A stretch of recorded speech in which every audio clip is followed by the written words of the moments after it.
Select Board for Monday, February 17th at 6 o'clock.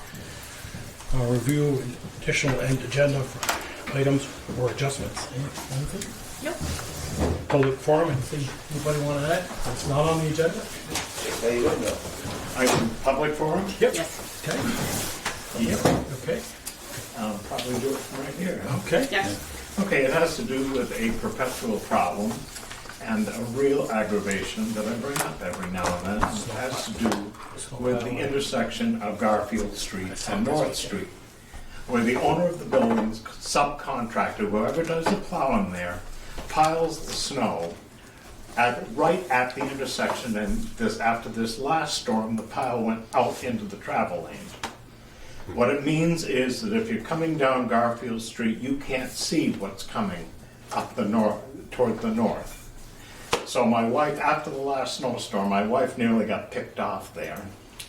And I kind of didn't pay too much attention until I nearly got picked off there on the same day. So I complained to Valerie about it to see what we could do to get them to stop piling the snow in that way. You cannot see what's coming up North Street after a snowstorm. You can now, the snow's melted somewhat. So I complained to Valerie, nothing happened. 2 days later, I was getting ready to do Meals on Wheels. I nearly got picked off again at the same intersection. So after I finished my Meals on Wheels, I stopped in to visit Valerie again. She had sent a letter. You know what got done? Zero. Nothing got done to straighten that out. And it's annoying. It's not only annoying, it's dangerous. I saw it this weekend myself, yep. I'll be following up with Carol tomorrow. So weren't we supposed to be putting up a mirror up there? Because I went through the other day. and That's noticed what I it heard. Wasn't a mirror. I thought we had an We agreement. scoped out the product. There's a paperwork that has to be filed with Green Mountain Power, and that's where it sits right now. It's just On their end or on our end? our end. Okay. Filling out the paperwork because there's attachment details and whatnot that they need to know about, which we haven't quite sorted out yet. But that's sort of an additional thing. Right. The snow shouldn't be there. Right. Right. The mirror is going to So let me understand this. Rather than having the building owner correct the dangerous problem that he created, we, the taxpayers of Bristol, have to buy a convex mirror and then pay somebody to put it on a power pole, rather than have them clean up the mess that they created. Is that correct? I think both did. Because actually, I think when you were on the board, you proposed you wanted that mirror. I believe it came, Actually, it was Porter. or Porter, okay, I'm sorry. What's that? For the mirror, for the down in mirror. the corner. The mirror, I don't really see a need for a mirror. I think the mirror came up because of like large trucks parking on the corner there, and if you're pulling out, being able to That see. should be forbidden. It's stupid. It's dangerous. Well, that's a parking spot there. Right. They're in a parking spot. It's just that she says it's hard to see. I mean, I don't come down that road that often, and I get it. So, if it's the mirror is the solution for that problem, okay, to me that's minute. But But Ted's absolutely right. Right. When the snow's there, it should be removed Right. immediately. Yeah. They shouldn't be putting it there in the first place. absolutely, They can put it there, just don't put it up so high that you can't see over it. they got to move it somewhere else. Then I mean, they seem. I don't it's like- care if they bring it home. Right. I mean, I'm just saying that they probably don't have anywhere else to move it, so they're not moving it anywhere, and they need to. Okay, one other thing is, if somebody falls down on the sidewalk on the North Street side of Almost Home, who's responsible? Years ago, concrete barriers were put there, and I presume it was to keep vehicles from banging into the porch. So there is a walkway at the end of the porch that's probably 2 feet wide. And it is the only walkway In front of the porch, you're talking about in front of.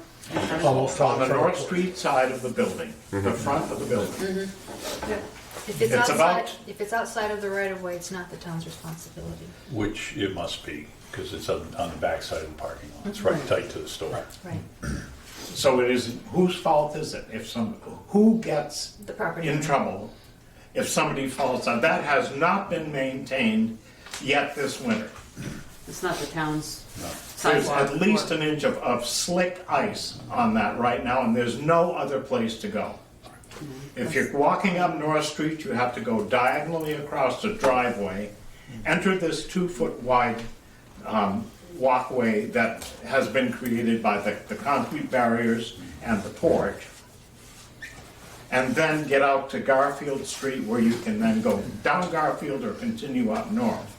But there is no way to get from the driveway next to Almost Home over to Garfield without using this little walkway, which has not been maintained. It's dangerous right now. Okay, I see Valerie making a note to look into that. Makes me want to go over there and fall down. And then call my lawyer. Right. I mean, the part of that problem is that you have the driveway right there, and so there isn't a continuation There's of no the sidewalk. sidewalk. There used to be, Oh, really? but people would have to walk behind vehicles in Right, order to do it. because they can't And pull that- far enough off. Okay. Ted, I don't remember ever being a sidewalk there. There was no sidewalk. You No. walked across the Right. back of Right. the. Oh, I see. Yeah, Yes. yeah. Well, without the The back concrete of the barrier, vehicles. without the concrete barriers, they would be able to pull up They would be farther, able to right? pull I up see. close enough Yeah. so that you had a continuous walkway. Yeah. Right. There was never any sidewalk there.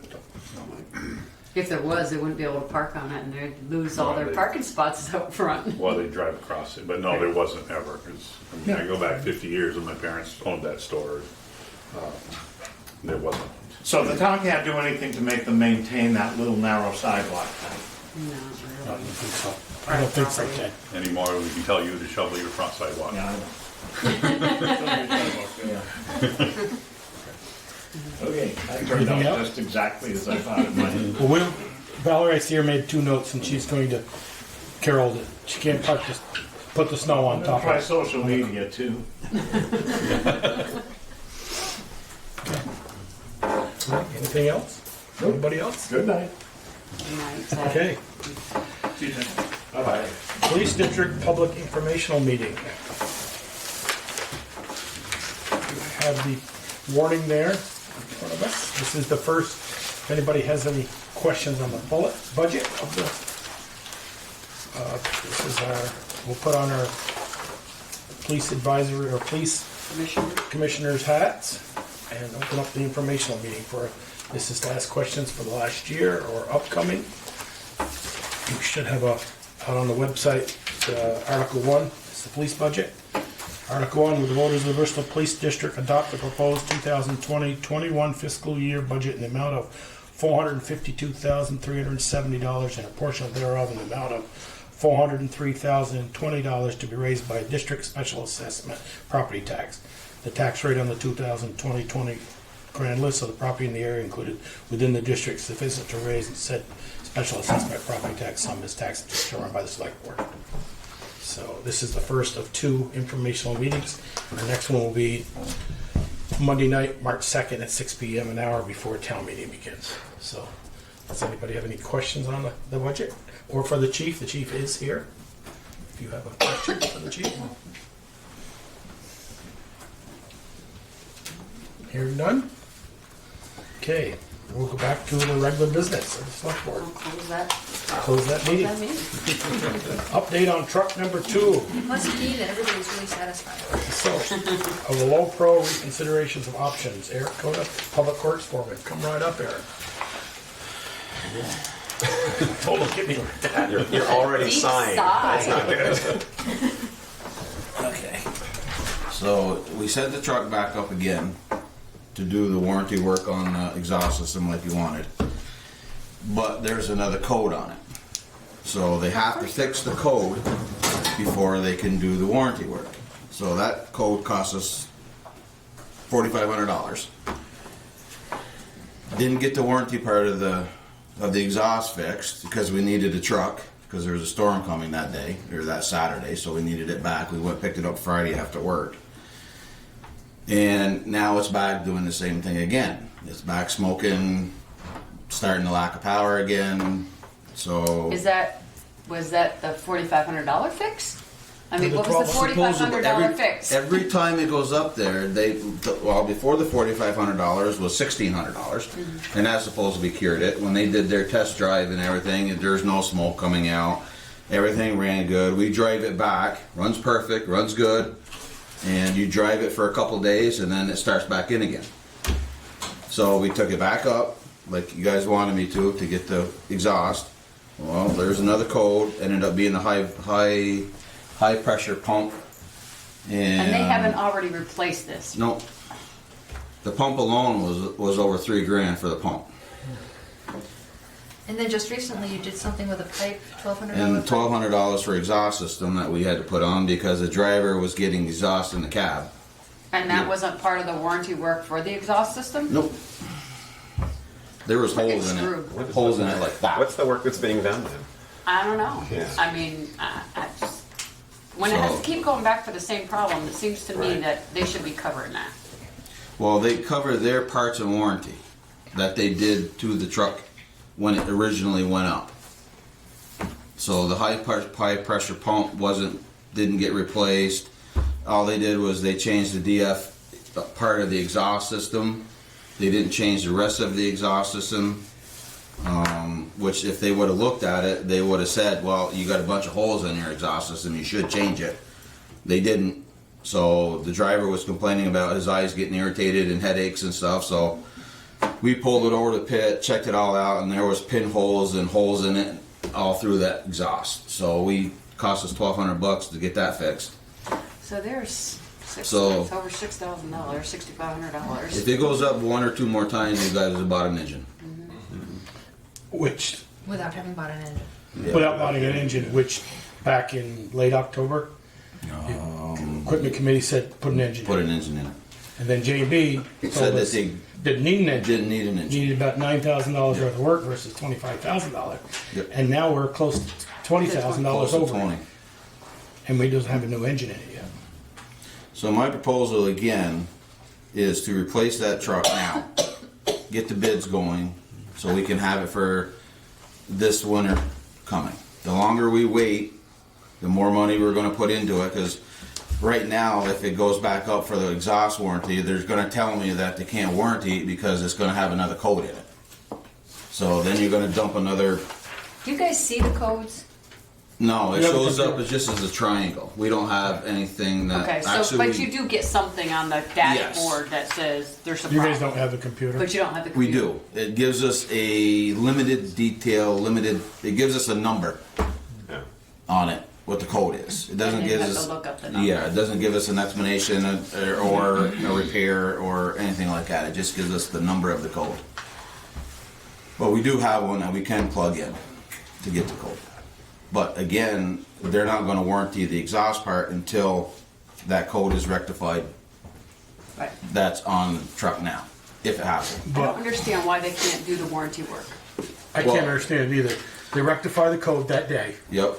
and before it goes out that garage then. Well, that's part of my fault is because when I tell them, like, let's just say, for instance, this week looking now, the weather looks good from Wednesday to Sunday, which it won't stay that way because it'll change 10 times before it gets here. But if it does Like you can run stay, it up then. you could run it up Wednesday morning and tell them that, okay, here's the truck, see what the problem is, fix it, and then do the warranty on the exhaust if it presents a code. Because they won't warranty the exhaust unless it presents a code in the truck. But they won't get the warranty from the code in the truck until the other codes that are already in it are fixed. So if you did send it up there Wednesday and the weather was good and they could fix it by Friday or Thursday and then they ran it around for a while and then another code popped up for the exhaust, then yes, they could warranty it. But this time of year, I can't have the truck up there for 2 weeks and not have a truck here to plow with. So that's why it's partly my fault because I don't allow them the time that they probably need to get to that point. I get the truck up there, get the smoke and stuff fixed. We drive it back. It works good for a couple days, and then it just starts progressing back the other way. So I guess if you get it back and then drive it a couple of days, then it progressively gets back. Yep. So them doing the warranty work will fix that? That's The what I don't. smoking? No, I don't know if it will or not. You guys wanted me to do the warranty on the DF system. Because Which they haven't done Which yet. they haven't done yet. Correct. And every time it goes up there, that code's not in there. It's like this last time I went up there, it was the high volume pressure pump for it. This sounds to me like just a ever-ending circle And- of Yeah, it is. error codes and error codes Right, that they're not that's- gonna, and- they're not and- gonna cover, they're gonna keep And Jane, nickel and diming yeah, us. J&B did say, because I talked to him about it. He says, I asked him, how many trucks of this have you done? He says a few, you know, not hundreds, but done a few. He said sometimes you'll get one that we can fix. It goes out the door, you never have a problem with it again. Other trucks that we fix, they go out the door, and then they just keep coming back for all little minor, well, not minor, $4,500 ain't minor, but Right. all little codes just keep popping up afterwards. It's just the luck of the draw, and we happen to be on the Unlucky, unlucky the side. unlucky draw. So, What's the age of the truck? what is that, 14, 13, 14, I think. 13, I think? Max Force 13. No, it's a 2013. 2013. It's a Max Force 7. So, Yeah, we did try and look up to see if there was a, yeah, and I saw it was for the Max Force 10 and 11, but not for the 7. no. At least Well, the we put in the VIN number and it said did. it wasn't part of the class action, so Right, at least not yet anyway. not yet anyways. So, And I think that at a prior select board meeting, the select board wanted to wait until April or June? May. And I can't wait till May. Not if you want the truck by this winter. 'Cause right now I got it where 3 of the vendors for the trucks, I can have the truck by June. And I talked to one of the vendors for the equipment, and he can pretty much guarantee me that I will have the truck back here by the end of December. But if we wait much longer, or we wait till May, you're not gonna see that truck until next spring. Right now, they're booking out until March. So at this point, we have about 20 grand into that, Yep. fixing it. And Yep. that's not even fixed. No, because it's doing the same thing all over again So right there's now. another code. There's another code in there right now, and I don't know what it is until I plug it in tomorrow. Right. And is the trade-in for what, 22,000 with somebody, is that yeah. still As far viable? as I know, As long as the truck is still. the way it is right now, that's what the vendor said that he would give me for it, for trade-in. He's gonna have 20 of it done, fixed. I don't blame him. We paid $20,000 already in repairs in that thing. But if you pay any more, you're not even gonna make back with for a trade-in. Right. We had to put a new motor in that thing in October. What the truck committee said to, equipment committee. If you put a new motor in it, like they said to, there's a good possibility that, well, Could have been the same problem. could have been the same problem. The high volume pump probably wouldn't have been replaced. It would have probably been our pump. Some of our components would have went on the new motor. I don't know exactly what components would have went onto the new motor. Some of them would have. And like say for example, the high pump that we just replaced, that may have been one of the items that would have been taken off our motor and put on the new motor, which would have had to been replaced Anyway. anyways. Right. So, You could just be in the same boat. well, The you'd be warrant 25 plus another 45. Right. So, but yeah, you'd be in the same boat. I mean, I guess part of me doesn't have a problem doing this. I'm just worried about where the money's coming from. Me too. How That's what is it, I mean, 'cause Right. we don't have the money in the Well, your capital. No, see, that's where I talked with Jen about, and this is not finalized yet. This is just me and her spitballing back and forth. Is on the truck, the Freightliner that we have now, we did a package deal with them, and which I'm pretty sure they'll do again if they happen to be the bidder. The only thing I haven't talked with anybody about is if they'll do a year lease like we did with the grader, where we put money down now this year for it, and then we pay it off the following year when the appropriation money comes in. We'll have enough to pay it off. But I didn't want to pursue any of that avenue until the board decides whether or not they want to buy the truck. But that was Jen's suggestion before. Well, she Yeah, said and we it's don't the have the only- money. Right, it's the only way we Right. could do That's it. the only Right. Right. So, And I got vendors calling, I've had 3 of them call me within the last 2 days wondering what's going on with the truck. So, Vendor / salesman. They want to sell a truck. Plain and simple, they want to sell you a truck. well, yeah, and they're just wondering where they are right now in the process and all that, so. So that trade-in price is only from one vendor, correct? Yes. Okay. The other, let's see, one vendor don't want it. Actually, no, 1, 2, 3. 3 There's vendors. only one vendor that wanted it, I thought. There's 3 vendors that will not take it. Right. One vendor will give us the 20, and the other vendor will give us a third of that. We have $135,000 in the FY21 budget. Yeah, but So that's as of when, 100 of that Valerie? goes to, or 100 something goes for the Great. grader. Great. So we have $35,000 as of July 1. Right? July 1 of 2020. Of this coming Oh, this July coming 1. 1 of Because 2020. that's if the voters give us a appropriation that we haven't, which could change. Right. I don't think it will, but it could change. So we have $35,000 to put down on the truck that's gonna cost us $135,000. Yeah, you're 180 about 100. No, you're about 150 Okay. total cost. And I think there's 90 something in the account now. No, as of July 1, we'll have 135, and then 100's coming out to go finish paying off the grader. So we have 35,000. Yeah, but plus whatever you got left in the account now Right, adds to currently. your 35. That's just our, for this year. Because you're appropriating what? 100 and how much you appropriating this year? 135. Right. 135. Okay, so you appropriate 135 added to whatever the remaining balance is in the account right now, And 90 something. which is not, yeah. Okay. So we're we gonna should be able to put have down 120. 50 is what I'm figuring on the truck this year.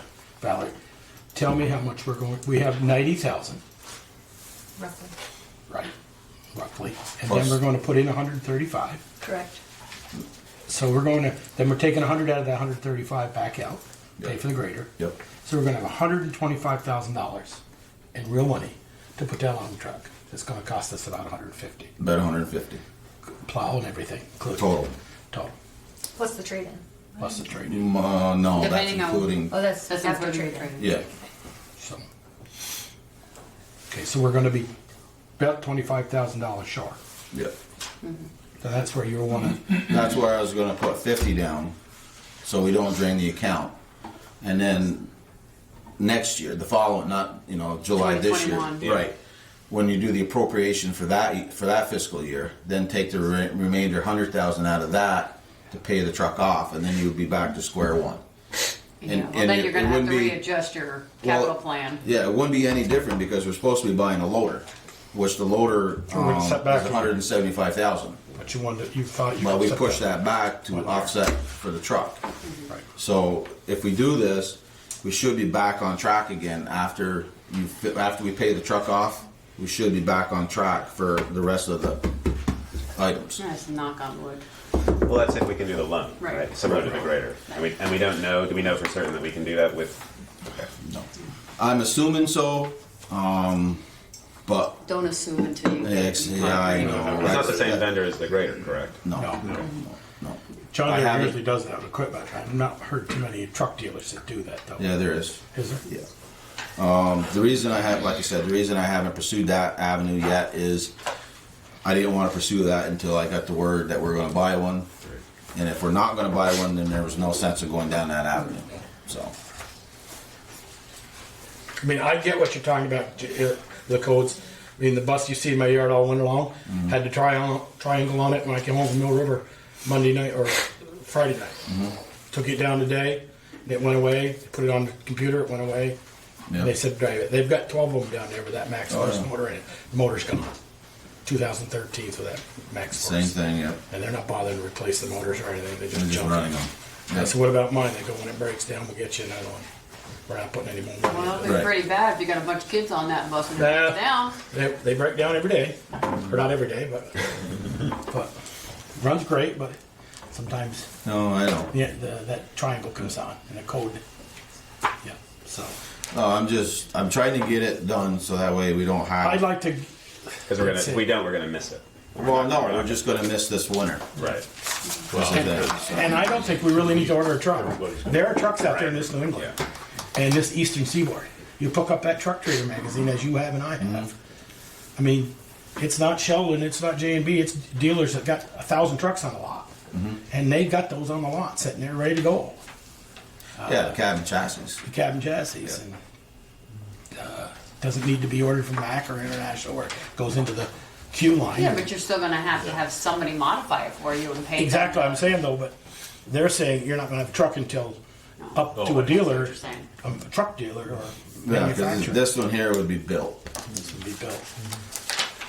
Because I don't know, I'd have to check the specs on a lot of them. A lot of the ones that are on the lots, you know, that they're more of the generic.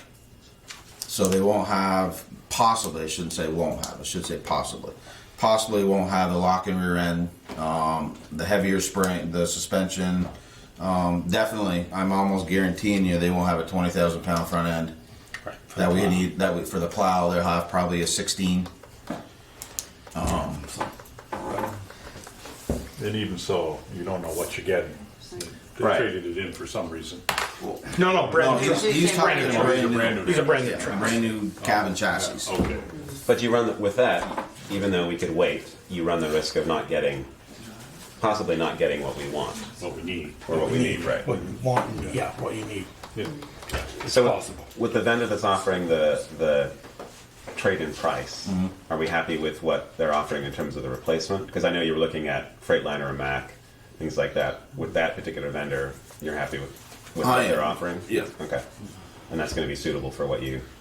It's got to go back out to bid anyways, because Okay. the what we got for prices basically were just quotes. They were for budget Right. figures. Yeah. So they'll sharpen their pencils a little bit more anyways once it Right. actually goes out to bid. And same with the vendors. The vendors for the equipment, they'll sharpen their pencils because they know it's actually going to be a bid now. Yeah. So it'll be a little bit less on both equipment and truck. Okay. Because so, and you probably said this before, and I've forgotten.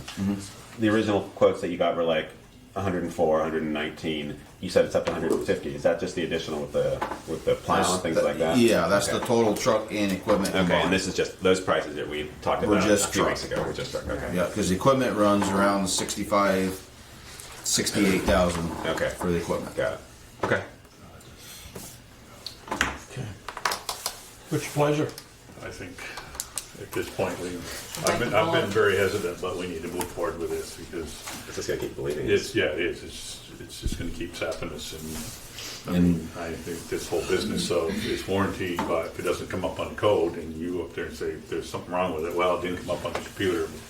I can tell you, I drive it, it doesn't work. Right. So you're, And it's the same issue we've been having Yeah. since October or Right, and whatever. it seems to be when it goes up for a black smoke and lack of power, it's this component they fix it. Goes back up, now it's this component. Then it's, That's what I said, I think they're running us over the coals. so I just don't want to keep.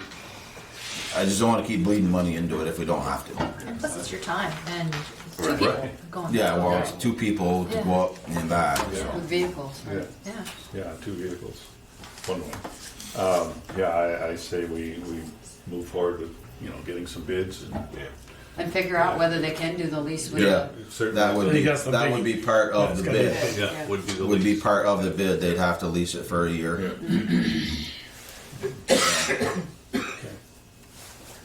Is that a motion, Peter? Sure. No. Hold on. I gotta get a second to the motion, then I will. I'll second it. Okay. Okay, any more questions from the board? Public? Yep. Sorry, this just goes to that, working in dealership, any dealer can do the lease I figured it through a third-party bank like Ally, Wells Fargo, TD Auto. They can all do the leases, and they can be 6 months and they can be 5 years. So, and it's structured to however your budget needs to be. So for example, if we have a smaller number to go in for a year and then you want to pay it off, and they'll structure it toward that. It's done all the time. I used to do them all the time. Okay, thank you. Okay, perfect. Sorry to interrupt, I just felt Sure. like it No, would be beneficial. Thank you. Thank you. Any more questions for Eric?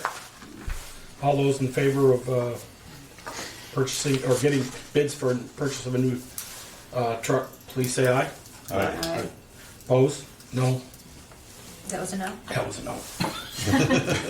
I just, J&B, you put $20,000 in, you're the ones that told us $9,000 will fix this thing. We I don't know. need a new motor. Clarksville know. told us you need a new motor for $25,000. Yep. And they told us, no, we don't think you need a motor. First of all, if you do, it's only 25 from J&B. And Right. now they exempt No. us for 20 without a new motor yet, and they're still draining us. It's And they'll buy it 25. from us for 22. Of course they will. They put $20,000 worth of parts in it. That's why I'm voting no. Oh, it's not that, the person, no, it's not the same dealership. You're taking to Charlevoix all this work, right? No, Or J&B? yes. But you're going to buy the truck from Charlevoix? That's the one Well, that'll give depends on who us comes in with the bid. that. They'll give us 22 for it. Okay.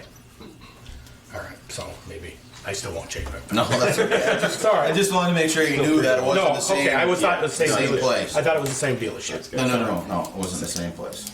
Okay. I just didn't want to say the amount because it Yeah. You got that, old Tasha? wasn't official bid, so. Okay. We'll go to item number 2. We've beaten that thing. Presentation of the Bristol Highway Capital Might as well stay Improvement. up here. I might as well. oh, Yep. okay. Capital Improvement Stay Plan up here. prepared by the Addison County Regional Planning Commission. I won't even try this. Susan Schreidman Gross. Okay, Susan. You can use this one. And with me is Betty White, and we're, That would be your, this one with the loader on the front. Yep. yeah, Coincidence, it's the loader. so it's kind of timely after this discussion. I'm just gonna briefly run through this with you, and I hope you've all had a chance to look at it ahead of time. In 2017, the town got a grant from the Better Roads program to do a capital improvement plan and an inventory of your roads and culverts.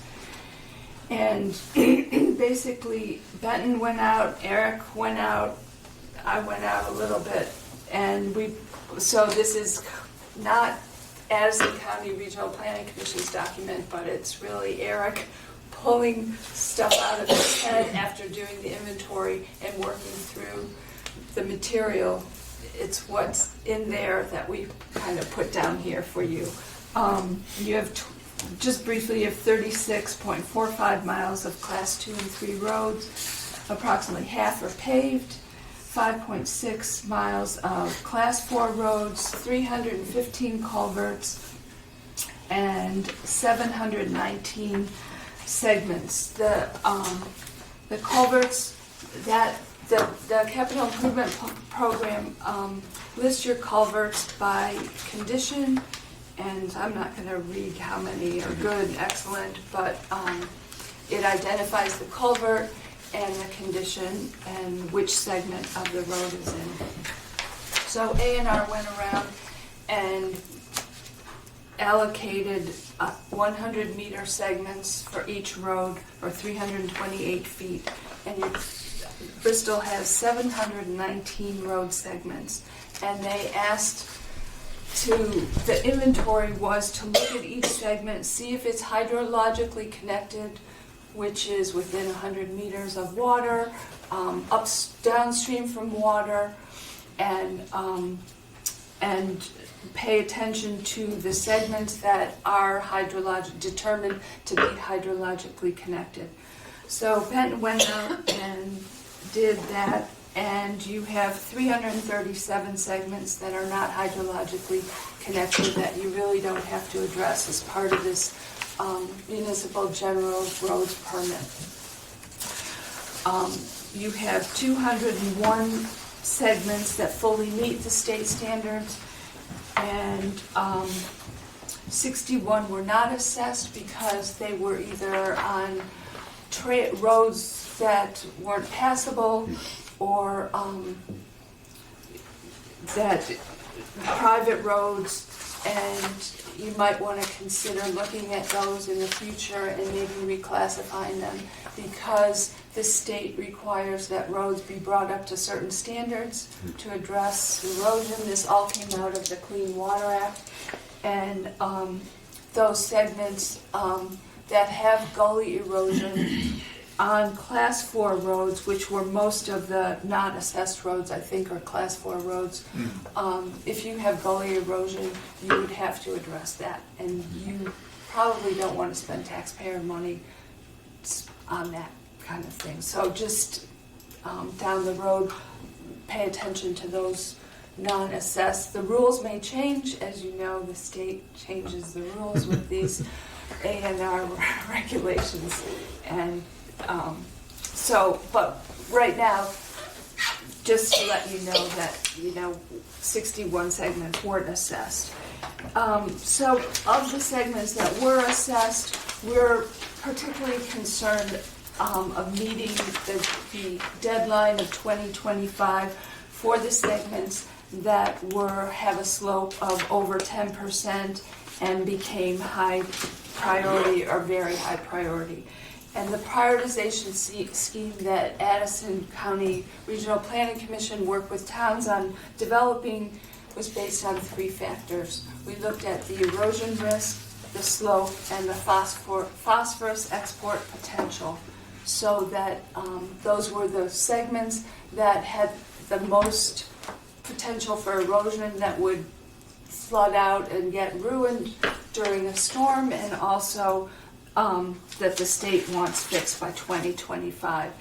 With that said, after all that, we put this into this application and looked at the very high priority and high priority segments that had slopes over 10%, because that's the first deadline that really needs to be met.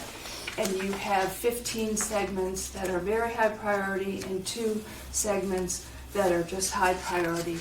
So we put that on this map and then came up with projects. And that's what you have in the capital improvement plan. We identified 7 projects, sat down with Eric, said, these look like, from what the inventory showed, these look like your problem areas, and he pretty much confirmed this and came up with what projects could be done and came up with some costs for you, so that in the future, the Better Roads program has grants through VTrans that you could use this to say, this is basically the cost we assume will be for these projects, and start applying for grants to get these projects addressed by 2025. So that said, the last part of the capital improvement plan is a table listing, scheduling out the road projects as well as the equipment, but I have to apologize to you because listening to your conversation tonight, the equipment piece of it isn't correct, and we'll take this back and redo this final table for you. But we scheduled out each of the projects by year so that you can meet the state's deadline and have a rough idea of where you are financially, given the town's appropriations and the cost of the projects. The equipment piece for each year is a separate line item, a couple lines, and it's not, so I did roads and equipment. And we'll go back and rework the equipment based on tonight's discussion, because I think there's some tweaking that needs to be done.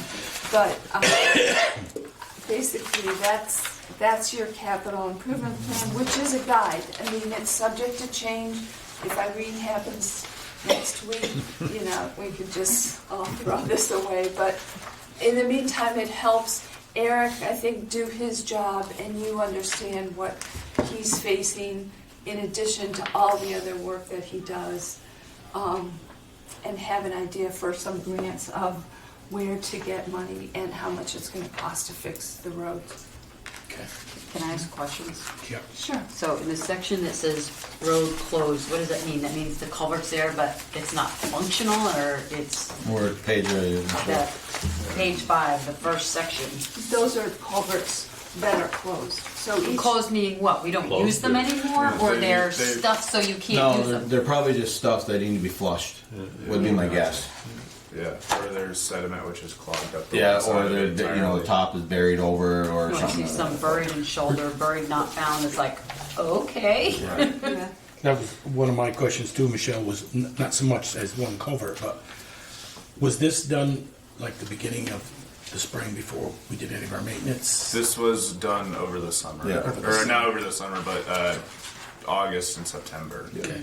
And then, Eric, of all the ones that are here, you know, there's some needs to be, you know, buried both ends, needs to be soil removed, needs to be sucked out over on Liberty Street. Some of these are done, Some of them have been done, yeah. or have been done, or done every year. We clean up the drains with the suction truck comes in. And then, Yep. what happens after 2025 if we get a third of this done and we don't get it all done? Here, We're in the boat with everybody else? We're in the Titanic Yeah. with everybody else? Yeah. Okay. Yeah, And who's then- gonna come and check? Right. there isn't, you Yeah, know, there's the nobody there thing to about check. this is though, it does, there'll be less maintenance moving forward if this work is addressed. And you do your best. I mean, that's really all a town can do. It ain't gonna get And done. then I saw. No, it's not gonna be any less maintenance. No, Once you stone line some of those ditches, no, it won't, because you're gonna have your erosion from the sand from putting on in the wintertime are gonna get washed into the stones. Your gravel, when you get heavy rains, are gonna get washed into the stone. I was gonna say, have it on Meehan Road and Meehan dig it. Road is 3/4 stone now, and And it's it's already, they Yeah. get filled. within 3 to 5 years max.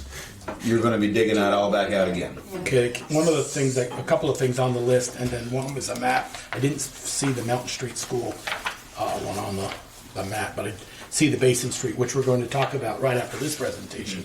right? To having these identified more thoroughly in the map and with your study, does that help us with a grant? I believe these applications Yeah. are, this map with these costs will be helpful in putting that. The applications aren't complicated. Right. Because And- didn't we put in an application for a grant for the culvert across the school, try to stop that so-called, what's coming off the mountain is getting into the culvert, and Yeah, we Yeah. haven't heard back yet. Yeah. we haven't heard back on that. Yeah. I see that's in here.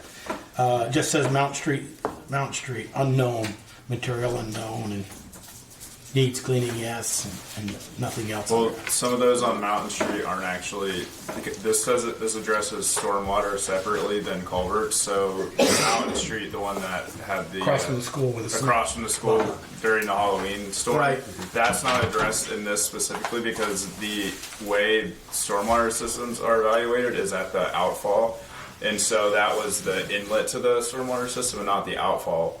So it's just the way the state does it. It's not addressed as a culvert. Or an inlet. But it goes into an inlet. But they don't, they dress it as an outfall for washes. So it gets basically- way down here to the basin, Right. Yeah. down here to the. They looking at down here as far as where it dumps out, as far as any washes, Yeah. gullies, how close it is to the river, and all that stuff. That's why Basin Street is in there because So that doesn't, Mountain Street School area doesn't go down to yeah, Basin, it comes down to South Street. Yes, Yeah. yeah. And I've never asked, how is that So- stone lined afterwards? The- That down here? Yeah. No, that one's good. Yeah, South Street's fine. So if this outlet here meets the criteria, then all the inlets, all the way up through that whole line meet. Yeah. Okay. Even if they can't Even take if all they the Even if work. they can't take it, they all meet. Yeah. So it's only addressed at the outfall. So does each line here mean that's a separate culvert? Yes. Like Beaver Meadow Trail has 5 culverts if you Yeah. count them up? Yes. Really? That's a class 4 road. Yeah, I know, but that's But why yeah, like, they no, got there 5 is, culverts yes. on that road or whatever. Yeah, and we've replaced 2 of them. 2 of them, we've replaced 2 of them already with plastic. Okay. There's another one over there that we need to get to that we didn't get to because after the November storm, we didn't get up there to fix it yet. So each of these culverts, like, do driveway culverts count as a culvert? Yes. So every culvert on Meehan Road that has a culvert in their driveway is a culvert So listed on here. It's as a driveway culvert, not a cross culvert. Yeah, and so Well, with, how do you with how this, do you distinguish that in this? well, with this too, the majority of the culverts in there are on hydro-connected segments because those are the ones that are already that matter the most. So a lot of the ones that are on non-hydro-connected segments aren't addressed in there, but again, the ones that are on hydro-connected segments are the most important. So. But do you have them listed on here? They aren't listed on here? So what I'm saying is, you said we have This is- 300 and yeah. whatever Yeah. culverts. Oh, yeah. But That's does just- that include all the driveway culverts? Okay, so we have a lot more than that. Because if something happens to them, See- we're responsible for replacing them. Yes. The town. So the 317 are just across the roads and not across the driveway that comes out to the road that requires a culvert. Is that what you're saying, Right. Michelle? Well, right, like It's my long- driveway at the end of the Stone- road, there's a culvert. So that's not considered in here because it doesn't connect to a They're- waterway, so to speak.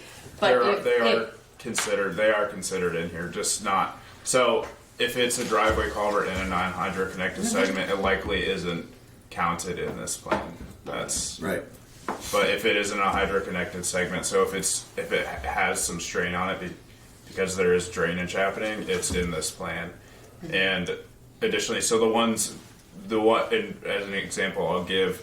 I didn't inventory the ones in town that just are flat ditches which drain directly to directly out and down off the side because they're not really at risk, and just because of the time span I had to get this done, those weren't considered fully. You mean like the So couple have on a North map? Street that just go off under the sidewalk and into the field? Those are more storm drains, I guess, Yes, than culverts. but- yeah. Right. So there's a couple of them that are. Yeah. Sir, I'm just curious, I mean, you know where I am, and you guys have replaced that culvert down by the swamp. Yes. So any of the driveways that are on that side that go down towards that way, are they considered because they have to be within Yeah. a certain number of feet of that Yeah, waterway? Those are likely considered. 300 feet. I don't know You how far is said, this, but, you had said yeah. something earlier, I wrote it down here, about standards on private dwellings or roads, like Benji's. Benji's or Broadview Estates or Lawson Lane, or there's a number of them, Terry Thomas Drive, that are, some Broadview Estates, I think, got what, 20 houses up there, 25. You said something about those have to come in within standard in so many years. Private roads aren't Do not. counted. So we don't- do Do not at not. all. No. Just your town roads, Okay, yeah. Yeah, she's talking more like the trails and the class 4 roads. Right. okay. So So yeah, if we got gullies on So trails, Lafayette Road, or not Lafayette, Eddie France. Orvis Road, Eddie Orvis, or the one down, or what's that one up and upper notch? LaFrance. France Road. No yeah. France. Right, You got France Road, Beaver Meadow Road, Right. Eddie Orvis Road. Eddie Orvis Upstairs Road. Yeah, okay. So ones that are basically driveways should be maybe considered to be made private rather than having to keep maintaining them as class 4s. Yeah, they're Or on you make a page class 4 10. and say, this is what our maintenance is gonna be. Well, class 4 also has to be brought up to standards by a certain point if they have gully erosion on them. Right. On page 10, at the bottom of that first paragraph, it lists the segments that were not assessed. And it lists what roads they were on, so that you can identify them. I mean, the state, in their, up in Montpelier, assessed did these segments for all your roads. Sometimes they included private roads. And decided that everybody should go out and verify whether they're hydro-connected or not. So that's why, a segment might have appeared in their database that was on a private road and they weren't assessed. But otherwise, they're usually trails or class 4 roads. So they're telling us that are gonna have to upgrade a class 4 road to whatever their standard is. And all their standard is making and is repairing gully erosion. So if there's a class 4 road and there's real erosion on it, so anything less than 12 inches deep, that's fine in this permit. But if as soon as you reach the 12 by 12 like foot cubed section of erosion, then that has to be addressed. And there's very little in this plan, maybe a couple segments which would have to be addressed. So that's why they're included, is to show that they do have to be addressed eventually, and it might be advantageous for the town to reclassify the road as private. Or is Well, we it can't private? reclassify it as private. I was No. gonna say, like a trailer, you have to give it reclassify up. as a trailer, give it up, that's what I mean. You don't have to Sorry. give it up. Just a trail to get it out of A&R's purview. That's what I would Yeah, recommend. that'll make all the homeowners happy. What happens to some of our village here, the newer section, I call it the newer section, 100 years or less old, Pine Street area, over by me, no drainage whatsoever. Runs off where it wants to go. Under this permit, as long as it's sheet flow and it's not causing erosion, it doesn't have to be. What if it's causing erosion 200 feet off the land? They can show you pictures where it's coming off this 2 streets and running down through their business and then erosion. Whose responsibility is that? Is that our water or their water? That's no different than it coming off the mountain over Mountain Street and. Right. It would have to be. That's It no would different. have to be We don't directly. control that. Yeah, it would have to be directly connected to the road. So it either has to be a culvert on the road, and if for a paved road, it has to be the culvert on the road, or if it has catch basins, it has to be the outlet of the catch basin that addresses that road segment. Or if it's a non-paved road, it has to be direct erosion on the road. So there has to be gully or real erosion on the road, on the shoulder, or in the drainage ditch beside it. It only addresses right of way and the ditches and the outfalls of stormwater systems. Okay. I guess I get that. Okay. Any more questions? So you said you were going to go back and retouch this up for the equipment side of it. Yes. Okay. Great. Thank you. Thank you. Thank you. Okay, thank you. Thank you. Thanks, I Bill. have one at the shop. No, one's good. Well, there'll be a new one anyway. Updated one. One more Is that time. still? Comes, we're gonna go to number 3, review of Basin Street preliminary engineering report update and consider next steps. Alan Heisiger from Green Mountain Engineering will, to give the public and the camera people a little preview of this. This has been on the board's back burner and just bubbling away a little bit for the last 4 or 5 years, Alan? 2008. Yeah, okay. More than 4 or 5 years, 2008. Trying to get a better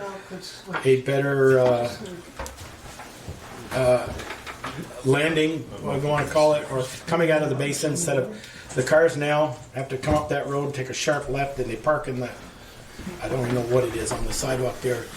It's not good, Yes. the way they come up out of the basin there. And the board has recognized it for many times. And So just to we'll let Alan go from there. Just to talk a little bit about the existing conditions of what this plan shows, and this was a survey done 11 years ago by our You're gonna have firm, to bring it around here so we can see. and things haven't really changed that much. How do I do this? Things haven't really changed that much, so this is West Street, or the end of Main Street and turning into West Street. East Street, sorry. I live on East Street. You gotta know that by now. And this is Basin Street as it comes up from the basin to East Street, intersection of East and Mountain Street. So this profile shows how steep that intersection is, or that road is coming up Basin Street. It's well over 20% in the steepest part. It's a really steep section, as we all know. It's walkable, but barely. And like Joel said, residents that live down here, or people that are working on the town septic system or doing anything else down there, basically come up, and instead of riding the clutch or slamming the brakes on here at the top to enter traffic, they'll actually bang a left and pull over by the mailboxes and park on the sidewalk essentially before they enter traffic. Sorry, Michelle. That's okay. Each spot.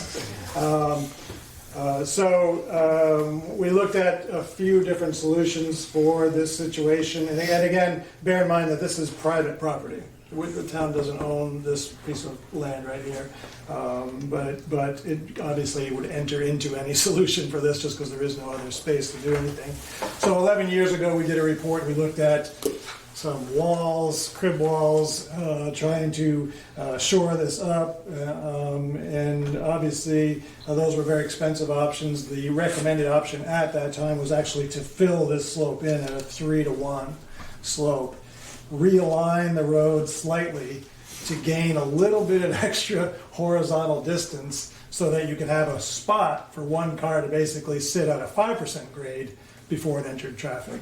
And that's... And then Alan, be advised, also, we have a culvert right there that just failed, or partially failed, right, Eric? Right, the crossing. The crossing that drains most of Main Street. Right. So just to give you a visual on it, this is what this option shows. It shows a slight jog in Basin Street before it enters East Street. It shows the grading, a 3-to-1 slope down back to existing grade before it hits the next property. So those grades would all be a one gentle slope down through there. And your new grade would be exactly 20% up that entire slope. And you'd be starting it back by the telephone pole to get enough 20 feet of 5% slope just before it enters into East Street. That still looks like a huge grade. It is a steep slope, there's no question, 20% is a steep slope, but at least it's manageable and safer for people coming up out of there. That was the point of it. And my understanding is that the wall on the north, Right. the west side is deteriorated. It's collapsed, yeah, that's no longer there. So essentially, when we did this inspection 11 years ago, this wall was deemed adequate, provided we didn't put any more weight onto it. And that's why this option sort of helps, it sort of pulls the weight away from that wall. And actually, that wall is still in the same shape as it was 11 years ago. This wall on this side is totally collapsed, it's gone. There used to be a handrail, a pipe handrail as you walked up on that side. It's not there anymore. No. So it's all gone. Where is it? A little further west. So anyway, those are the options we looked at. So the cost estimate that we prepared, again, 11 years ago, and then we updated it this year, was for a new sidewalk, new guardrail, the filling of that slope, all the testing and engineering that would go into it, because we'd need a geotechnical engineer to make sure we were doing it properly. So those were all included. 11 years ago, it was $500,000. Not surprisingly, now it's about $600,000. It's about a 20% increase, which really isn't crazy, but that's where we are. It's about a $600,000 project to do this right here. And that would, you included the sluiceway that to... Yeah, we'd pick up whatever drainage was over here and Yeah. bring it over to Basin Street and down. Oh, and then run it down the side. Yeah. Okay. That was the plan. And that replaces the sluice that's there? Yeah. Okay. Yeah. We pick it up on the south side South of the road. We side. pick So it you up wouldn't take the sluice out, you would just take whatever, Yeah, we wherever wouldn't do that any work comes. underneath that roadway. That culvert that Joel was talking about that failed was an actual Cement. stone Stone line, line, yeah. 6 feet deep, Okay, 2 foot wide span across. right here. Yeah. Yeah. So that would have to be engineered because you'd have to eliminate that Right, and put something in there. right. Why? It's working. It was Yeah, in but good if you're shape. doing a new drain system, that's only going to be 3 feet in the ground.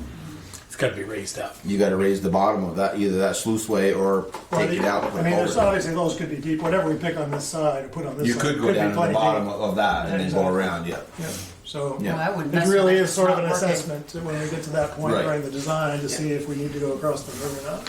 Maybe there's an option to line that or, run pipe in that existing sluice way, something like that. Yep. If it's 2 feet wide, that's pretty narrow, but Yep.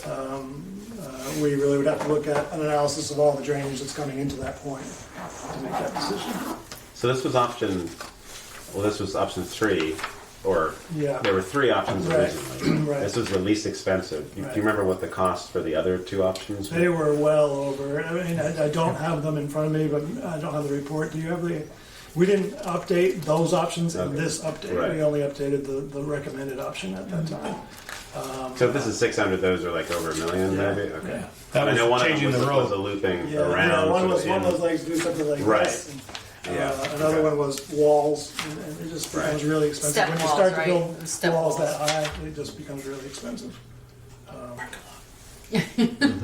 What happens with, so there was, in the report you talk about the town, we use that for snow dumping. How does that, Up at the top. Yeah, Right. right, you know, right now you're taking, I assume, the snow from Main Street and dumping it over the guardrail right there. right? You, Are we not doing that anymore with this? No, it's still there. it's still Well, it's happening. there You still now. could do yeah, it. you could still do it. Okay. We would just have to go down with a pusher, with a salt pusher, and just push it off more often than what we do now. Okay. Because it's not such of a steep slope. So Right. we just have to push it. But that doesn't deteriorate.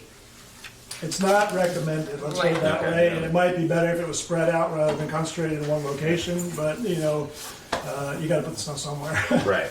And we don't really have any other option, any other place to put it? To haul it in the dump haul truck it and away, dump yeah. it somewhere else. Right. The landfill. Yeah. I was gonna say the old landfill. Right. Just to down over the bank behind the town barn and wash that away. Yeah, what do you want to wash away? So I didn't come with a lot of recommendations on funding for this type of project, I Yeah. just wanted to present the update of the report and the updated numbers and tell you that's where we are. Just depressing. What would you recommend as a next step for us toward implementation? I think Figure you out need to where look you're at getting the funding money sources. from. Yeah. There are some viable funding Yep. sources, but typically for applications, we need to have plans that are, I think, a little bit more developed Okay. with, I guess I would have to ask the question, that street's never gonna go away, first of all, we all know that. People live down there, they gotta get to there.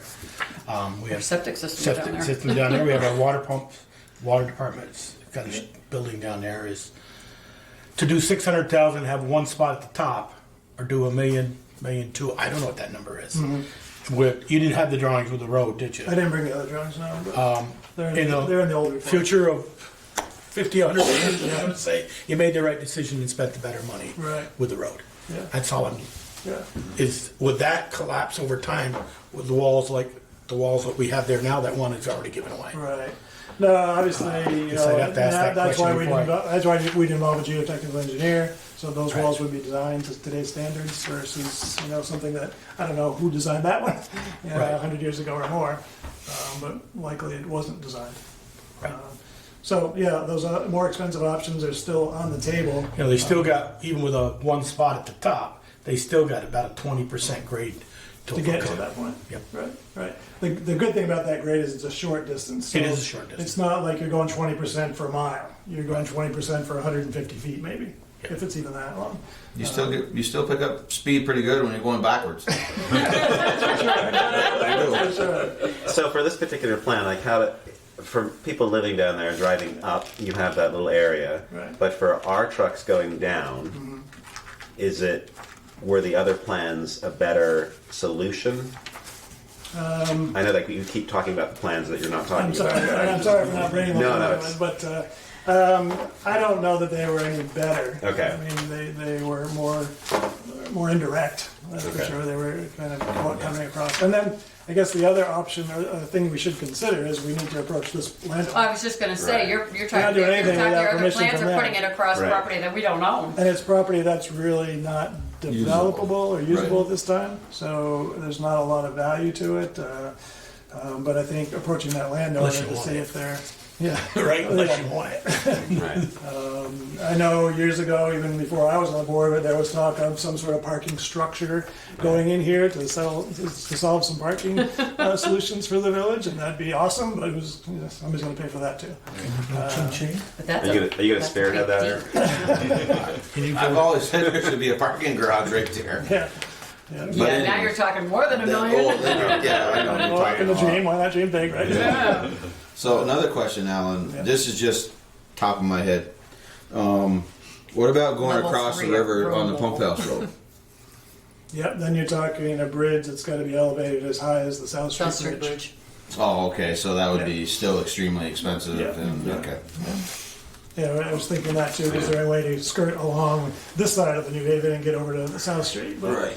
Again, you're talking crossing private property, and the septic fields actually do cut that off.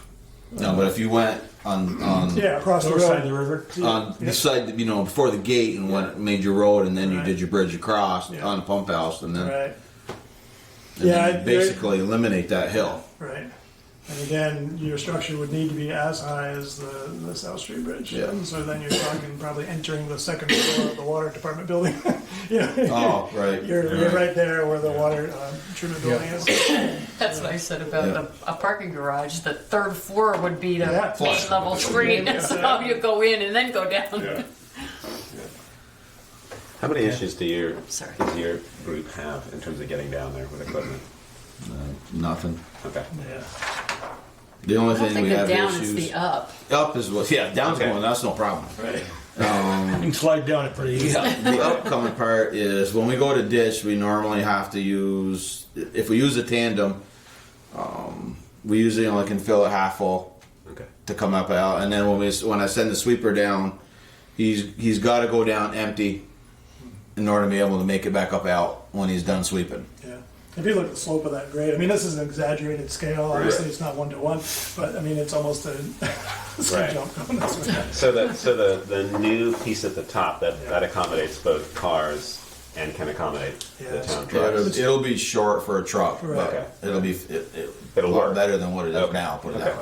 way. And part of the problem is when you're going up with a town truck, you got the plow sticking way out there. And they're almost Right. to the yellow line before they can even see traffic. Right. Yeah. Because they've got to take a sharp left too, because they're out in traffic. Hell no, just go straight across. Right. I guess Let me make a note of that. priority on trucks Go straight across. comfortably navigate that as well as the residents' cars. Yeah, I mean, you see the residents come out there, take a sharp Yeah, left, yeah, and yeah. park there until it's clear to. And like I said, 20% was a goal. Let's see if we can do it. Right. I mean, if you bump that up to 22.5, you might be able to lengthen that to 30 Oh, feet. I see, okay. And have a little bit longer space up there. But it's obviously more fill.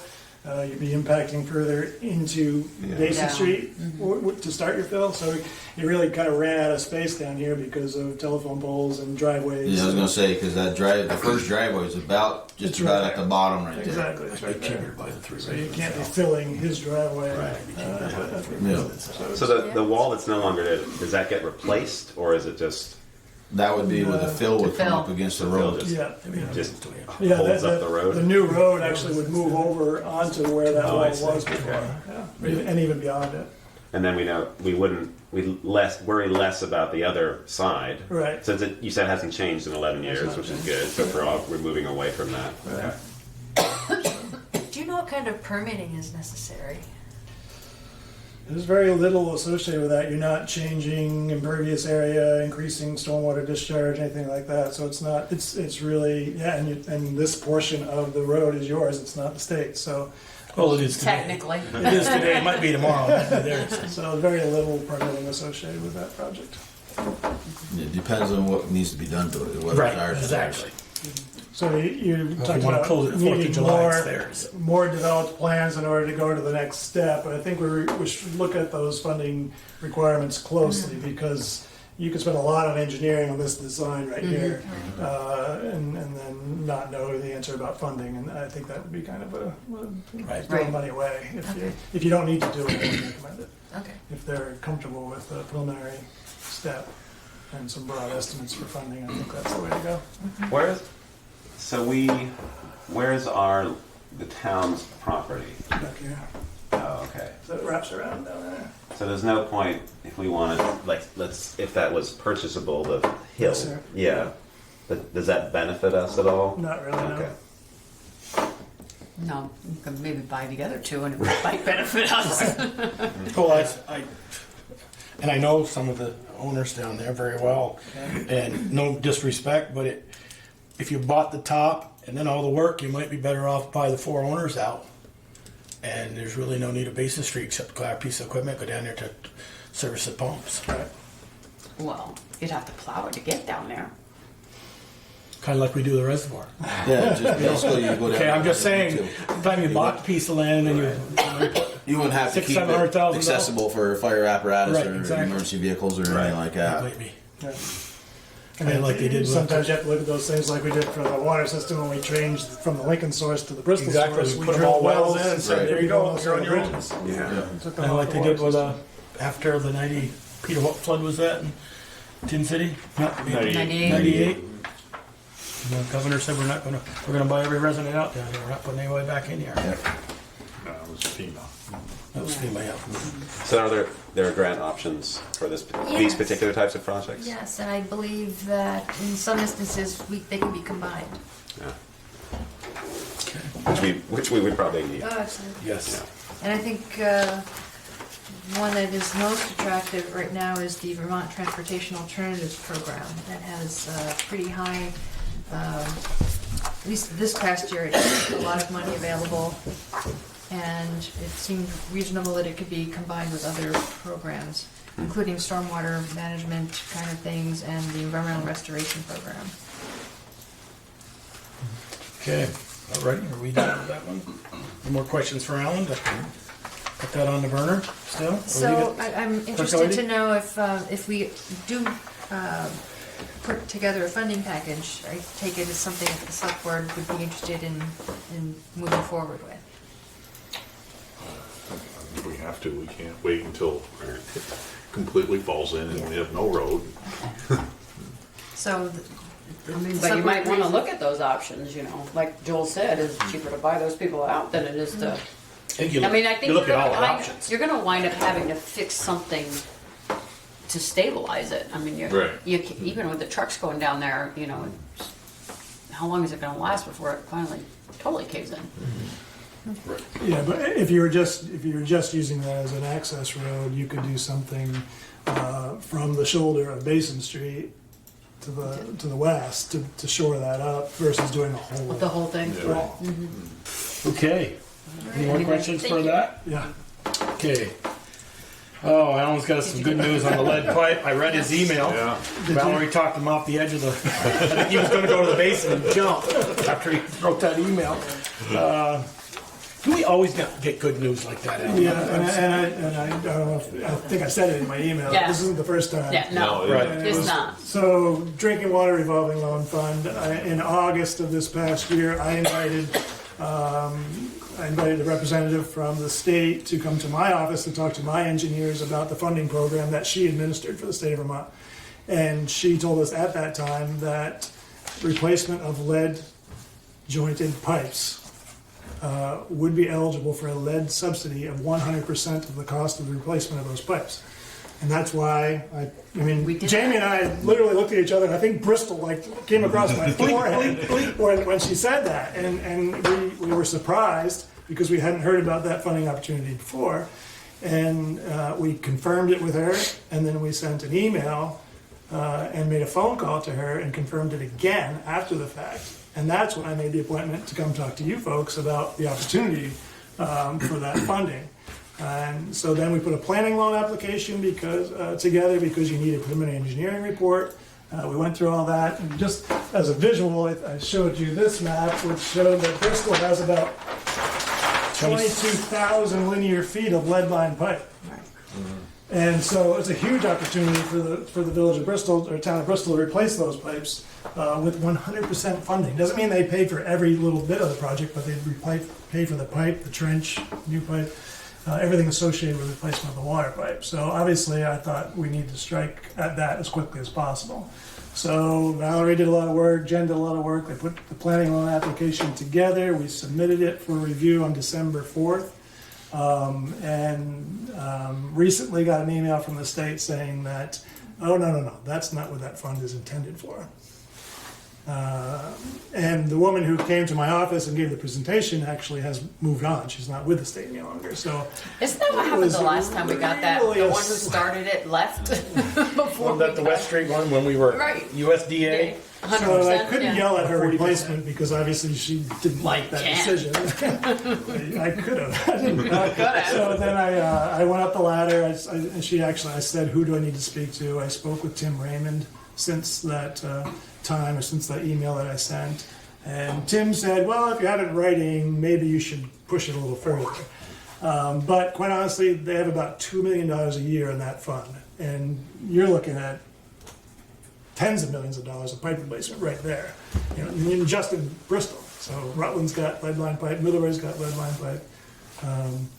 And the reason I was given in the email is because they determined, and this was not the funding agency, this was the Water Supply Division, what it's now known as Drinking Water and Groundwater Protection Division.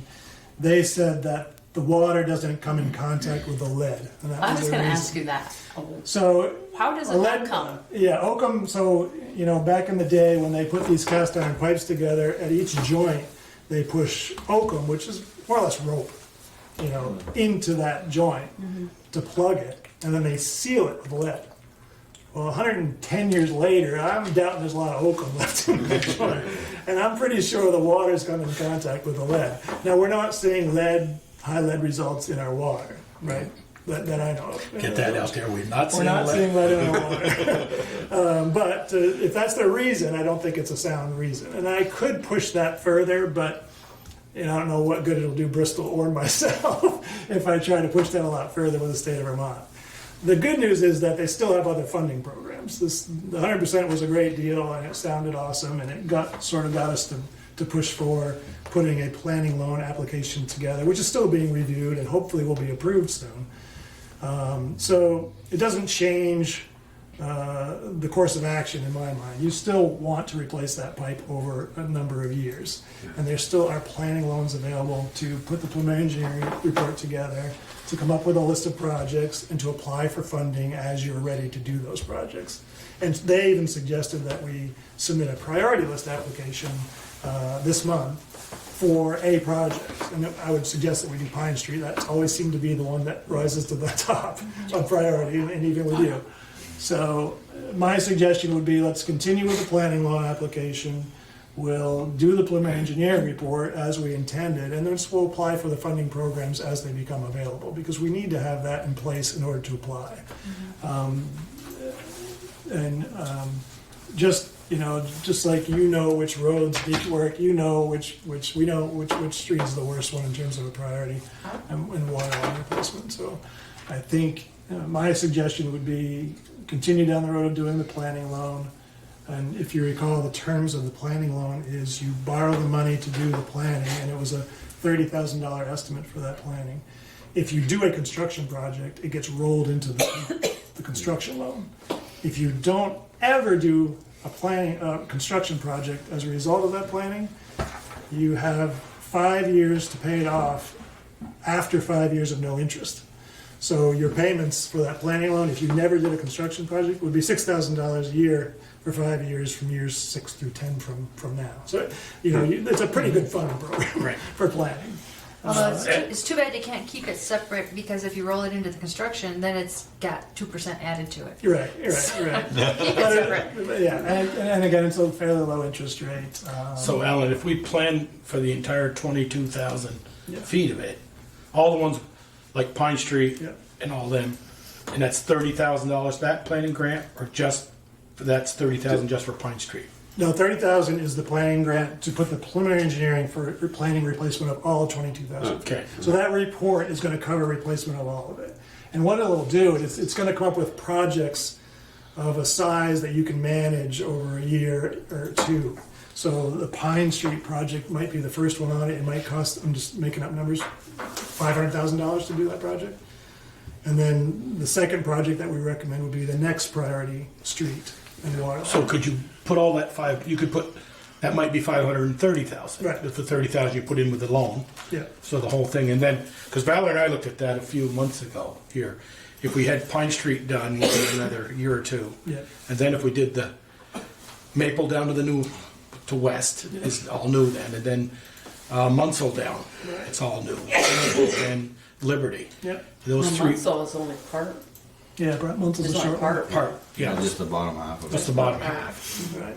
And the preliminary engineering report was also going to factor in stormwater, Right. so that we can apply that report for stormwater funding too, and try to double up. Because the report we got, I can't remember now, was it early summer? They sat here, identified, Liberty, Munsell, Maple, some of Maple. For stormwater, and all of Pine. There's none on Pine, that's what I was saying earlier. That water comes down Maple, Yeah, Taylor keeps Avenue, going. down through Pine Street, and runs through. So anyway, I guess I'm here to say I'm sorry because I really, Not your fault. I really got They run changed the over rules that in the middle of the game. Yeah, I was pretty frustrated that day, as you can see by my email. Actually, you're not seeing all of it either. So that particular thing, is it something where something was changed, or it was just misinformation? Misinterpreted. Okay, misinterpreted. Yeah, and that's the thing with the state of Vermont. We were dealing with one person who basically for 13 years ran that program. Right. She ran that program, and she sat at our desk and told us that this was going to be an eligible cost. And so it was really hard for me to think she was not telling us, something that was valid.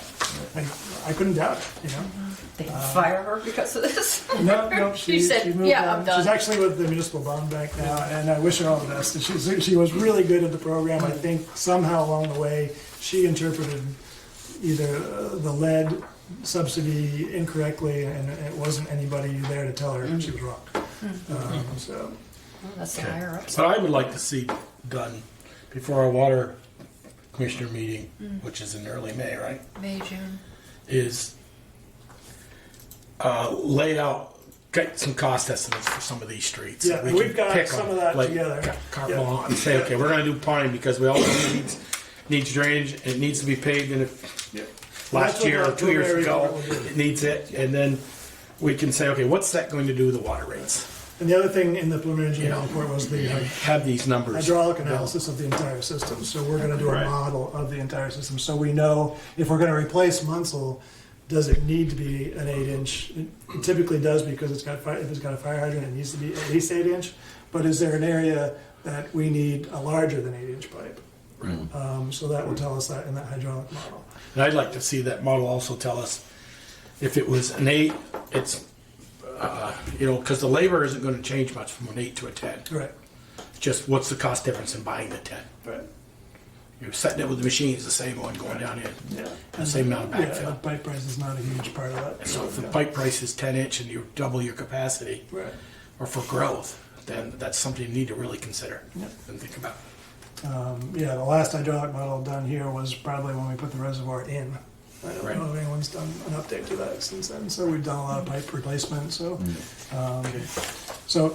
that's part of that report, which we're waiting for the state to approve, which has been since December 4th, and we've a number of emails asking why is that not approved yet, and they've requested some additional information from the town. They We've haven't. provided that now, so I'm hoping that we'll get the go-ahead on that fairly soon, and then we can get forward. Because I was hoping I was going to be doing that in January, quite Okay. honestly. I don't want to be doing it in April when people are starting to dig. Right.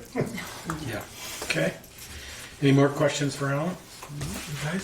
Thanks, Alan. Thank you. Sure. Thank you very much. If I could bring up one thing really quickly, that VTUM's alerted me to some drainage that's been directed down onto the leach fields from the Main Street area. And I've seen a video of a pipe running half full down onto the leach fields. And I really think if VTUM's, they said they would try to take care of it, but if they need backup, I think the board ought to be available to, Yeah. because it's not a good thing. It's a significant amount of water was running down onto the leach field area. And it's not from the town stuff, it's from Right. personal. Right, some private land. Okey-dokey. So I just wanted to bring that up. Yeah, we're on. Okay. Okay. Thank you. you. Alan. Thanks, Alan. Just calm down a little bit. I read those. Just tell her, oh, she come up into it. That wasn't written. Count to 10. Count to 10. It was already said when you said that. Okay, I think Sally and Is Eric set? Thanks, Yeah. Eric. we're here You're for. done. Yes, Eric. Thank you, Eric. I think we can go. Net metering proposal for town properties, Greenlander Solar and the Bristol Energy Committee. Hi. Well, this is a good time to change from net loss to maybe some gain. Talk about some gain. Right. So, I don't know if you have, this is what I didn't send this to you, so I'm just gonna see each, and there's a Excel sheet there that Ralph also provided. You have it on too? or- It's all right. There's got one for everyone. You want one of these?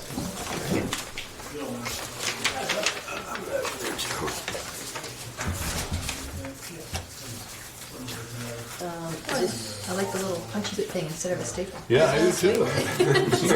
You have it on? I have those, yeah. Okay, great. And you have this stuff? You sent that to me, so. I sent that to you, and then I saw that in my email Okay, from you. okay, you've already seen it. Yep. Great. All right. Should I wait till? He won't be long. Okay. Does that mean wait? No. No? No, I would continue. Go ahead. Okay. Start. You All can right. catch All up. right, great. We have this opportunity from Green Lantern Solar to get the net metering credits from the solar array down on 116. And this right here is helpful. I was asking various questions, and this shows that there's, it kind of explains what happens with adjusters and the net metering rate. And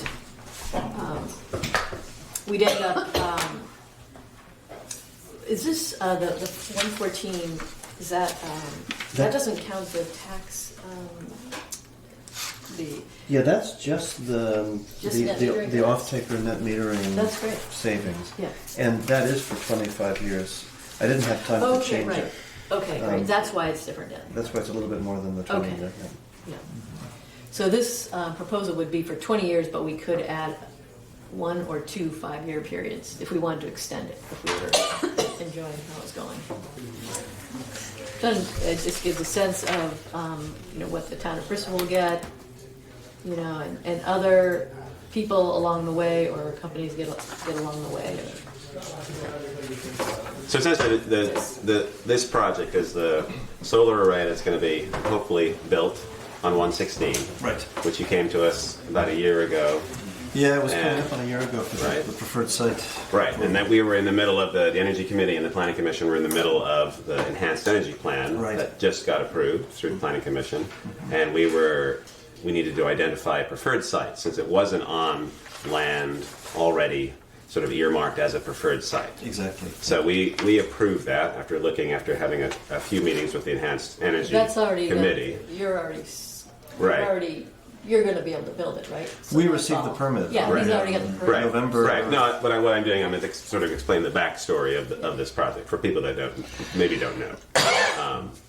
And so now, with this array and what it's going to produce in terms of energy, you're offering the town to be an off-taker for it. So you initially had, I think it was, you had a different direction. It was going to be maybe a purchase of the entire array that was on the table. Things changed just over time, and so Yeah. it's come back now in terms of being able to need an off-taker, and obviously the town, under various accounts, uses quite a lot of energy, quite a lot of electricity, and so we have the opportunity to sort of be an off-taker and use that for our energy needs.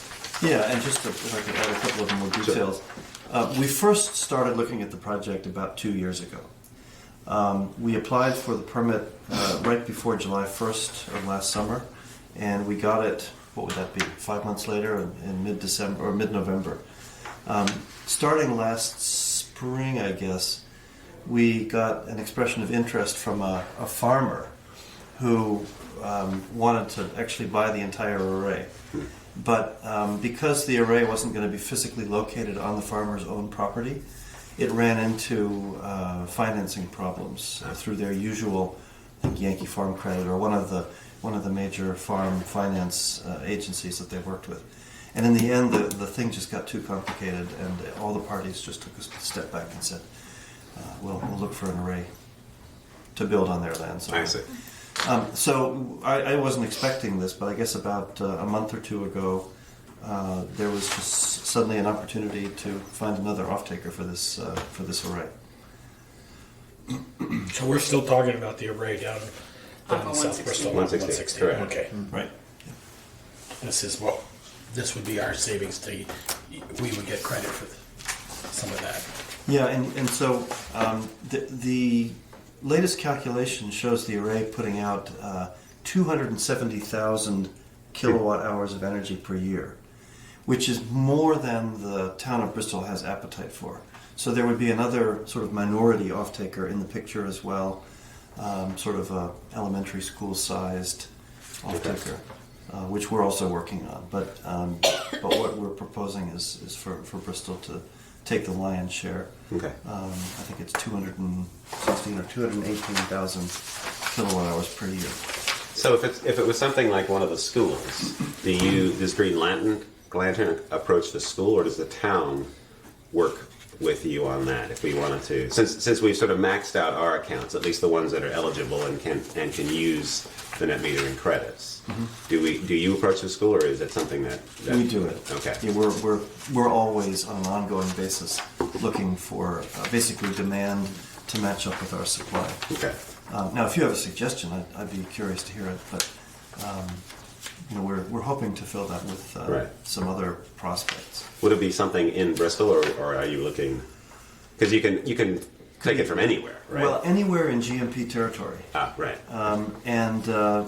So, there are candidates in a variety of places.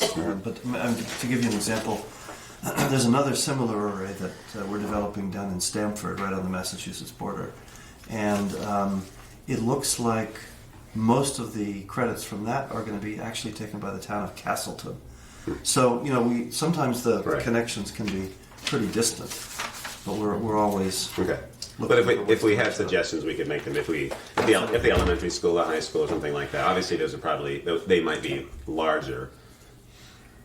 Never know. What's the number you need? Hey, can I, Hold on. this is, Michelle. this is actually like over my head. Yeah. So somebody Understandable. needs to explain in dumb terms how this all works. Yeah, Like, that's how do right. the credits work? How do we get that? You know, how do you, I see you've got certain town buildings, how come Howden Hall isn't in there, So how do we get the credits? How does it get to GMP? I'm reading this going, this is Greek to me because I don't deal with it. Totally understandable, yeah. Basically, there are 4 town meters that Ralph, calculated are the best ones to do. The biggest ones, the garage, Holly Hall, and Streetlights. okay, Is that that was ornamental? that's true, but that's not. Right. Since then, it's been decided the new garage or the old garage. What is that one? It's the They're both over there. Right. It's one of those, and the south water pump, and the firehouse, and Holly Hall. So, yeah. So Right, it's this is- those, right? that Those one are the will be 4 in- you. Yeah, I'm just going to check that. See, one of the things is that some of them are just such small users of electricity compared to the others. Because they're small, the smaller they are, the larger a chance there is of ending up with credits that exceed what can be used for that particular account. And then you create a whole bunch of administrative hassles, because if that happens, because of just sort of fluctuations in the use of electricity by that meter, and you suddenly end up with credits that the meter can't use, then you have to transfer them to other meters within the net metering group. And we've just, as a rule of thumb, we just figure that I think it's for any electric account that's less than, sometimes we say $1,000 a year, sometimes we say $2,000 a year, but anything below that threshold is more trouble than it's worth, basically. So that's why I took a step back and I just singled out those 4, South Street, Holly Hall, West Street Firehouse, South Street Water Department, Pump House Road, and then Old Garage Pine Street as having enough activity to be manageable within the net metering agreement that we are proposing. But I can also go back to some of those more basic questions about this whole thing. The simplest way of looking at net metering credits is, from an off-taker or net metering credit customer standpoint, is basically that you're just buying credits at a discount. And this another way of looking at it is like, imagine if you visited a town as a tourist and you bought a coupon book worth $100 worth of restaurant meals for $90, but you could still go out and spend it as $100. That's really what it boils down to. And in this case, in the net metering agreement that we're proposing, $1 worth of credits to against each one of these electric accounts is going to cost 90 cents, and the credits are actually being produced by the array. And then the town, as the off-taker, has basically signed up and said, we agree to buy these credits for 20 years, and there'll be savings every year. They're actually automatic or guaranteed savings, which basically bring down the cost of electricity.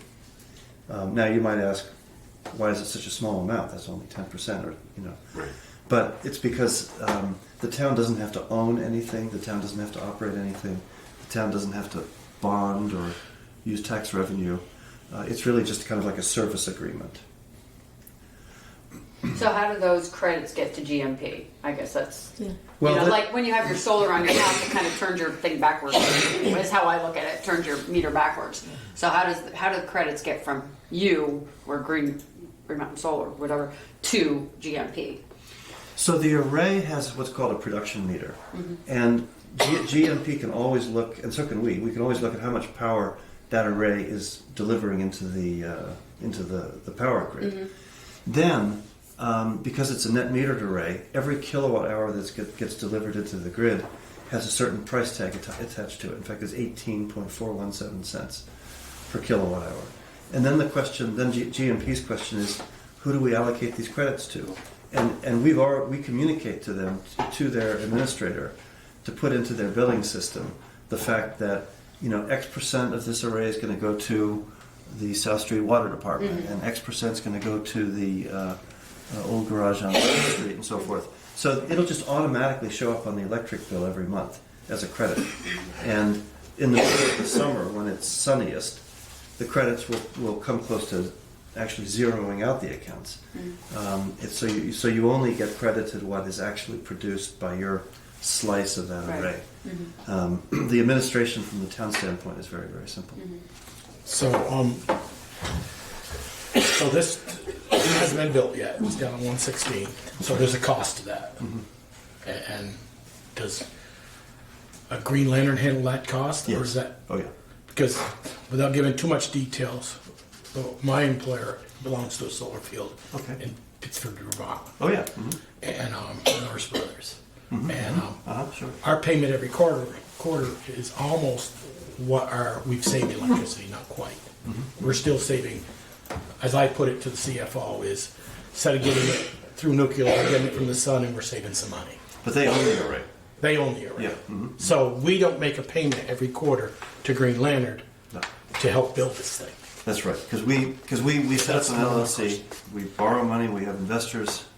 We stay in actually as a long-term investor, and so in this case, the town doesn't have to own anything. The town is a net meter. Just say, we're going to get it from Green Lantern instead of Green Mountain Power. It's coming through Green Mountain Power's grid, and we're writing a check to Green Mountain Power for a lot less money. That's right. But we're also writing a check to Correct. Green Lantern Solar. Green Lantern. So we are paying Green Lantern some money. We're paying them That's for what the I- credits. Correct, for the credits. We're paying them 90%. So essentially, how you look at it, we use the accounts that they've looked at use 230,000 kilowatt hours a year, right? Right. Close to that. Yep. And so that's a lot of power. We pay however much we pay. 44,000. Yeah. So that's how much we pay. So the array essentially is, in theory, over a year, zeroes out all of those accounts. If we own the array, our accounts we would pay nothing to Green Mountain Power. Since we don't, we pay 90% of the credit of the credit that we get from Green Mountain Power. We're paying to Green Lantern Solar, and we get savings on our end, just as a benefit of the 10%, for about 4,000 a year. 10 cents. So I guess I have a couple more questions on it. One more before that was, can we enter into an agreement, Valerie, with one of these, because it's an enterprise account?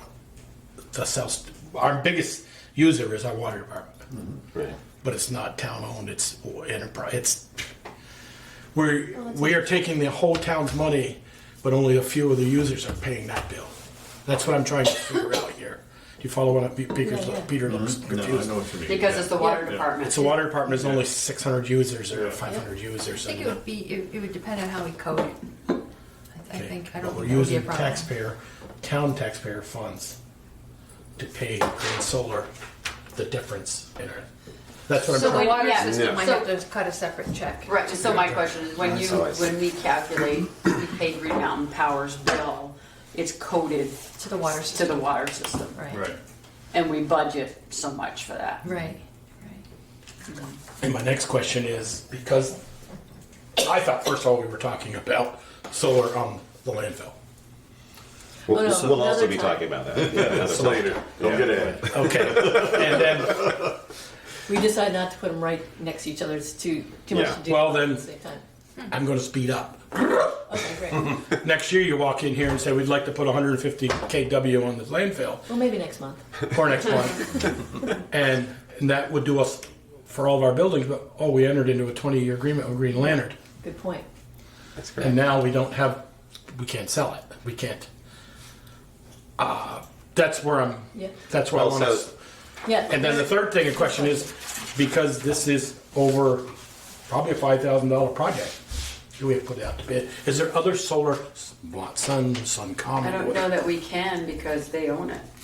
Right. Well, They already own that's it. what I'm saying, Yeah. but the one at the bottom of the landfill, we own the land and I'm just, I want these questions. There are other options if you. I'm not saying I don't want to go one way or the other here, but we might not be able to even do a project on our own landfill. Well, we're still limited there by the 10-year thing, so and I don't know how many years are left on that. Well, we're not limited in terms of if it doesn't penetrate. It doesn't Yeah, penetrate. This can- wouldn't be penetrating. And so Ralph's going to be, Green Mountain Solar is going to be designing and reassessing that just to see what it could produce. And that would probably be a much larger array. It might be 500 kilowatt. And so, but the town, if we entered into this, we probably wouldn't have any, we wouldn't be able to use that for the town. Even though it sits on our land, we would actually get, Lease lease 10,000 money lease and or we would get something. tax credits and things like that. But we wouldn't actually be an off-taker for that project. Okay. And so more than likely it might go to the school or both schools or Well, whatever.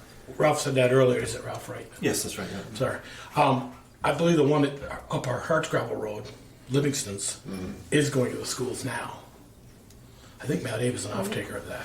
Really? Mount Abe or Bristol Elementary. I remember reading that a few years ago in the paper. So, Who's that? the one up on Hartsgravel Road, Hartsgravel. that Livingston, I don't know who owns that. Yeah. We'll put that in. It's the one array that Bristol does have. So, before you start counting the schools, then they might have said, Yeah, right. been there and done that, doing it now, Yeah, so to interesting. speak. So, But you're right. I mean, we could, depending on what the 500 kilowatt array looks like on the town dump and if it can actually produce, if we decided not to do this, we could enter into the agreement where we would lease the land to Green Lantern Solar to build the array. They would build it. I mean, one option is they would build it, and then we would do the same kind of agreement. We could off-take a certain portion of it that would cover our electrical needs, and we would pay Green Lantern the 90%, and we would receive the 10%. That's one option. The other option is to perhaps invest ourselves, the town invest, and build our own, and become our own sort of utility for electricity production. But that's obviously much more expensive. And number So- 3, you could do a community solar Right, through something like Acorn Energy Co-op right. or something like that, if you Right, wanted to. and if a number of people And then who residents couldn't do solar in do town solar. would be able to buy into it. And Other we'd still towns get have the done it. lease. Yeah. by doing that. If I could just say one thing though.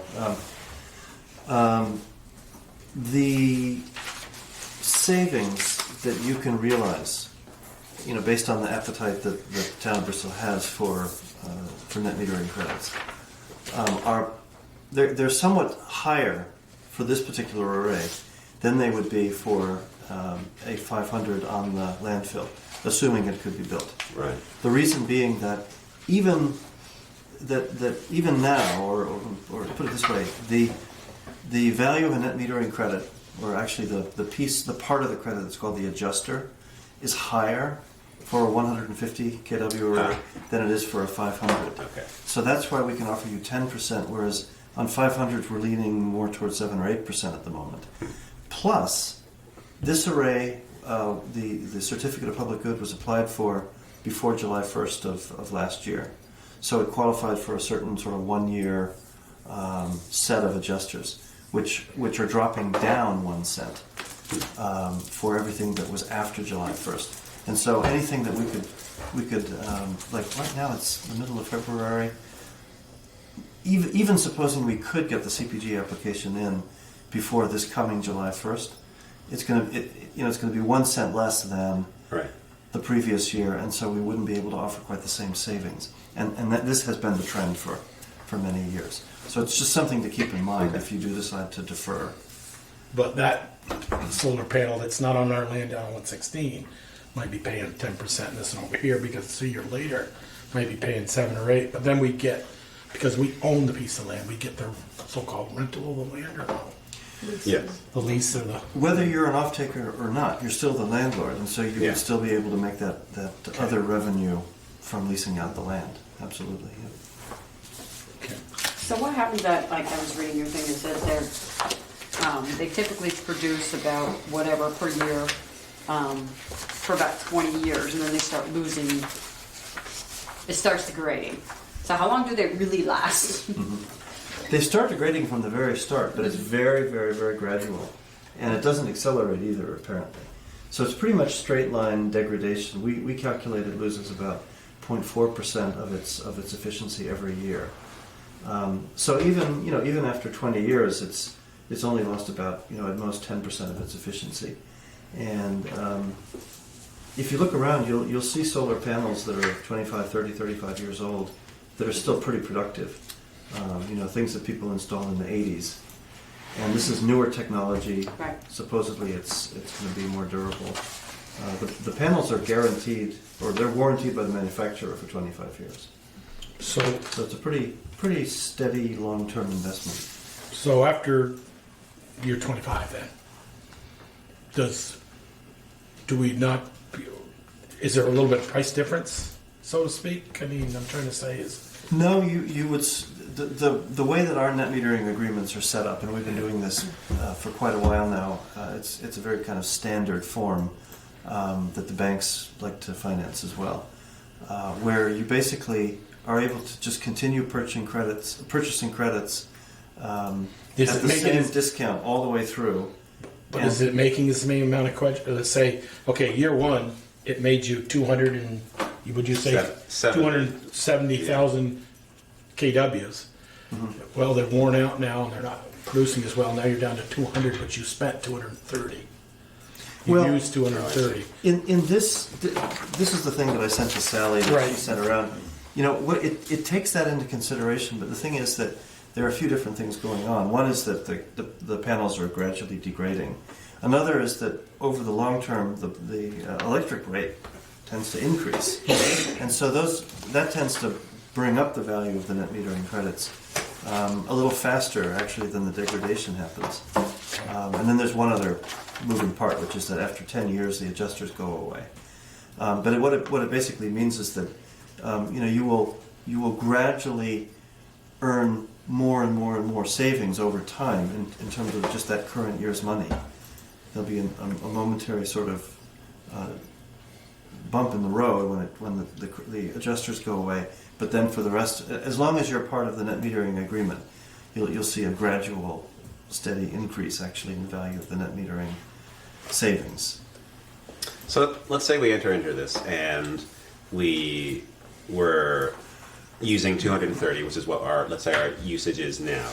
Let's say in the next 5 years, new buildings are built or buildings are renovated and we're using more electricity because we're swapping out fuel sources and we're using heat pumps. Mm-hmm. How does that, can we adjust if you have another off-taker that's using the rest of out of the 270? Like, do we have options for that if our usage does change and it increases? Because it probably will. That's interesting. And what that brings up is our sort of overall, we call it asset management, but it's basically array management and customer service.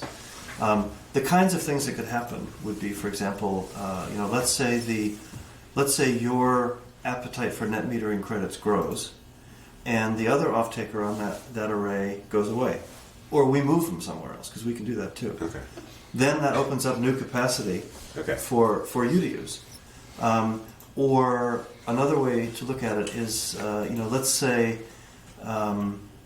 you actually, as you install like vehicle charging or something like that, you actually have new meters that have new account numbers with GMP that would be eligible for another array, a different array. it's pretty flexible. Okay. And we actually have an office of 2 people who are basically work full time, just managing these types of Okay. billing questions and reassignments from one array to a different array. I was just gonna say, you could give us credits from a different array as well. You talk about moving somebody else. We could move you too. Right. If one of your meters, like if one of your meters started to really expand, Right. you could move it to its own array somewhere. I see. You can do that administration through GMP. Don't buy that truck yet. It could be an electric truck. Drywall plow. So you said there's a little bit more complexity if you're looking at meters that are under, let's say, 1,000. Is that ever going to change in terms of us being able to add all of our accounts under it, or is it just I know some of them aren't eligible, like the street lamps, stuff like that. Lights are not. But for the ones that are under, you said it's a complex. For those smaller accounts, can you expand on that? Why is it complex to do that if it's just electricity being used and the array is producing that electricity? Well, the thing is that even though there's a net metering group where you've got basically one array and then multiple meters taking a share of credits from that array. Yeah. If the meters represent accounts that are very, very small, and they start to acquire more credits than they can use because Fluctuating. because their billing levels are so low that if they fluctuate downward, like I'm trying to think, you often see this in towns where there are a lot of pumping stations for the wastewater and the water system, and the pumping systems can vary a lot from year to year based on rainfall and tourism and things like that. But if you have a very small account that goes down close to in the direction of 0, it can start to accumulate credits that need to be pulled out of that meter allocation and moved to a different meter. And the problem is that if the accounts are really, really small, it just ends up basically costing you more than anybody's saving. Somebody might have to spend half a day doing paperwork with Green Mountain Power every year to save $30 or $20. So you would look at that account, and it might be a credit of $500 in that account, and you could calculate that in the next 6 months that we have left of the year. I'm not going to use $500, so that you have to move that around to another. Okay, exactly. Yeah, and the thing is, for big accounts, it's worth doing that. Right. But we've just sort of as a firm policy set a threshold of typically 2,000. And even though that's the case, I did squeeze Old Garage Pine Street in there, even though it's just a little bit under 2,000, because I figured it was. Start using more power, will you, Eric? Leave the lights on. It's only 10%. Don't It's do not that. that big of a savings anyways. Right. But with the project coming up in the next few years about renovating or building new, electricity usage will probably increase in those buildings. Well, Hopefully they not. must- We they'll should go putting down. 2 garages into one, be much more energy and many efficient. more. Right, but if you switch to heat pumps, electricity will go up. But you're saving in one area, but then you're Then the other bill just disappears. Yeah. So why are streetlights exempt? Because they're not metered. You usually pay like a rental fee. Okay. They're $250 a year. They're about $20-odd a month Okay. for a light bill. What happens with the agreement after 20 years? After 20 years, there's a 5-year option to extend that both parties agree to. And then there are actually 3 5-year extension options. So after 20 years, if everything's working fine, you can just opt back in for another 5 years. And Well, we opt in, Green Lantern doesn't, or someone. No, you said it's both got to agree. Right.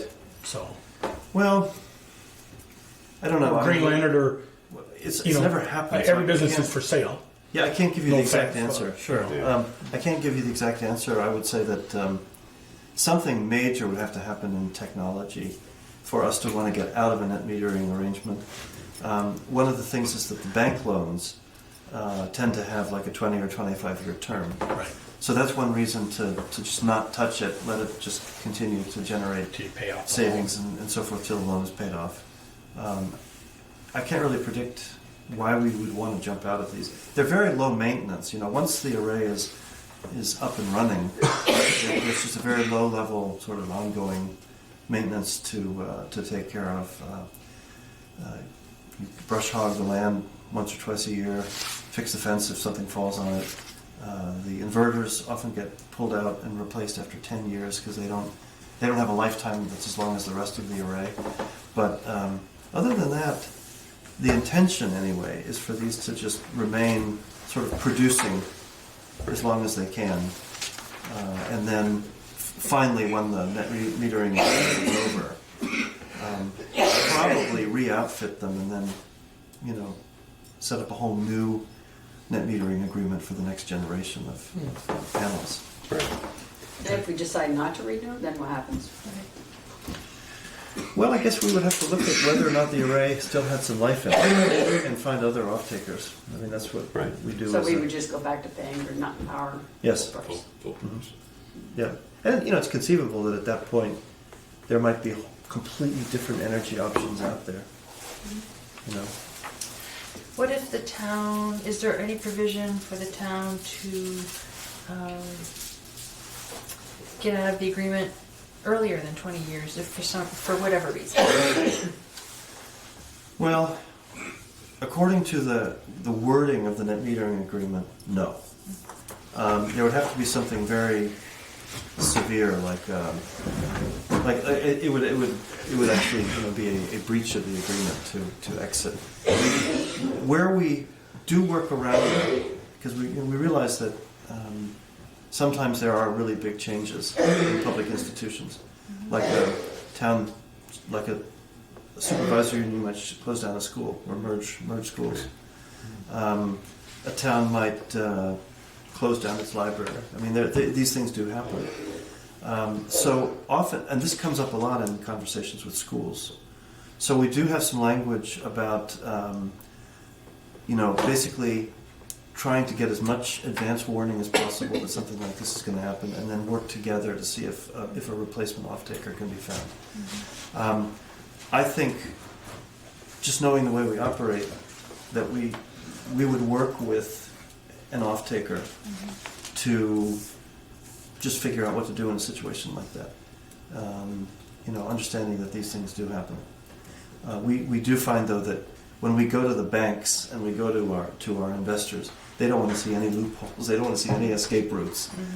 They just want to see these as very predictable 20-year plus agreements that are just going to quietly perform. But you know, we've already had a few cases where things began to change, you know, in a local jurisdiction, and where we had to help out. And I mean, for example, one example would be the town of Springfield. It all happened very quickly because it turned out for one of their accounts that I don't remember what the reason was, but they didn't have anywhere near the amount of electric consumption that they had expected to have when they signed up for the net metering agreement. So we jumped in and found an elementary school in Springfield that could jump in and take that appetite, and that's what we would do. And that wasn't in the agreement. I mean, it doesn't. We're in the best position to match up supply and demand. You know, schools aren't going to go out and find off-takers, and or be involved in the administration of the array. So we just, you know, work together. Okay. Any more questions for Ralph and Sally? What's your timeline? Is there a timeline for the select board to make a decision or not make a decision? Yeah, that's a good question. One of the basic kind of cornerstones of our timeline is that it has to be built and commissioned by, I guess, November 13th. So we have a window here. And one of the things that can't happen we can't really start construction until archaeologists have come in and done a phase 1 archaeological inventory. And that can't happen really until the ground is thawed. which I live in Brattleboro, so it's probably winter's probably a month longer here, right? So that might be what, early May or late April. They won't get that study done before the 1st of July. Yeah. So you know we're basically trying to find off-takers and get all the other pre-production or pre-construction stuff sorted out in the next few months. At the same time, the sooner we can get all of the net metering agreements lined up for a project, the sooner we can get it financed. So we're always looking for off-takers on an ongoing basis, and it is first come, first served. You know, I went to you guys first because I thought my preference would be that it's local. But you know, that's kind of a trade-off there, and it could be that somebody else steps in and wants to, you know, take a significant share of it, and I can't really predict. So I would just say that the sooner the better. You know, I wouldn't let it go for months. Right. I'd like to have you have an answer by the middle of, by our second meeting in March for sure. You know, we've got next week is 2 weeks of town meeting tonight, and then we regroup and new chair and everything, so. Great. Yeah, that's I'd like to know from that'd be the good board- to know. Like passing the buck. Huh? It's nothing like passing the buck. I'd like to know from the town's point of view though, play out, as I zipped ahead, I said don't zip ahead, but I zipped ahead and look at that landfill I live right next to almost. Oh, yeah. And it is a beautiful spot, nothing gonna use for anything else. No drills don't penetrate, I agree with Michelle, but I just went by through Charlotte tonight where they're sitting on the blocks. You know, Yeah. and I wouldn't want, if we went into this one down on 116, and then we said, you know what, this one's gonna be too large, you don't have any off-takers yet, may not get built down in the landfill. And it would be sad for us not have our own landfill, could be solar panels, because we're off-taking somewhere else. I guess if we could buy a third of our own from our own land, I wouldn't want that project to go dead because we went somewhere else and there was not enough that wouldn't off-takers. Yeah, That it's would such a preferred space. Some solar person is going to want to do that. There's no doubt. Oh, but we need to know if we can. Right. So Take off. I'm hoping actually that my colleague Alan Pratt, who lives in Fayston, is going to be able to make it over there tomorrow to look around. We talked about it on the phone today, and I gave him directions about where to park and so forth. He is going to get back to me hopefully by the end of this week with his thoughts, because he looks at it with a different eye than I do about, you know, just constructability. So we should have a very good sense, hopefully by the end of this week, about whether we'd like to submit a proposal. And I don't mean it has to be Green Lantern or another, you know, there's a number of you out there that could say, you know, you've got a nice, and that landfill isn't going to be used for anything else. Let's be honest with you, except maybe a dog park or something, but it's down low. It's, Right. The sun is shining on it, and it's, and that's where I like to see them, and not in the middle of a cornfield or a field out on on Route 7 in Sure Raven, enough. No, I- take out farmland. I agree Well, with that's a different story. But anyway, I wouldn't want that to say, boy, Jim, we just didn't get enough off-takers, Bristol, to develop your landfill.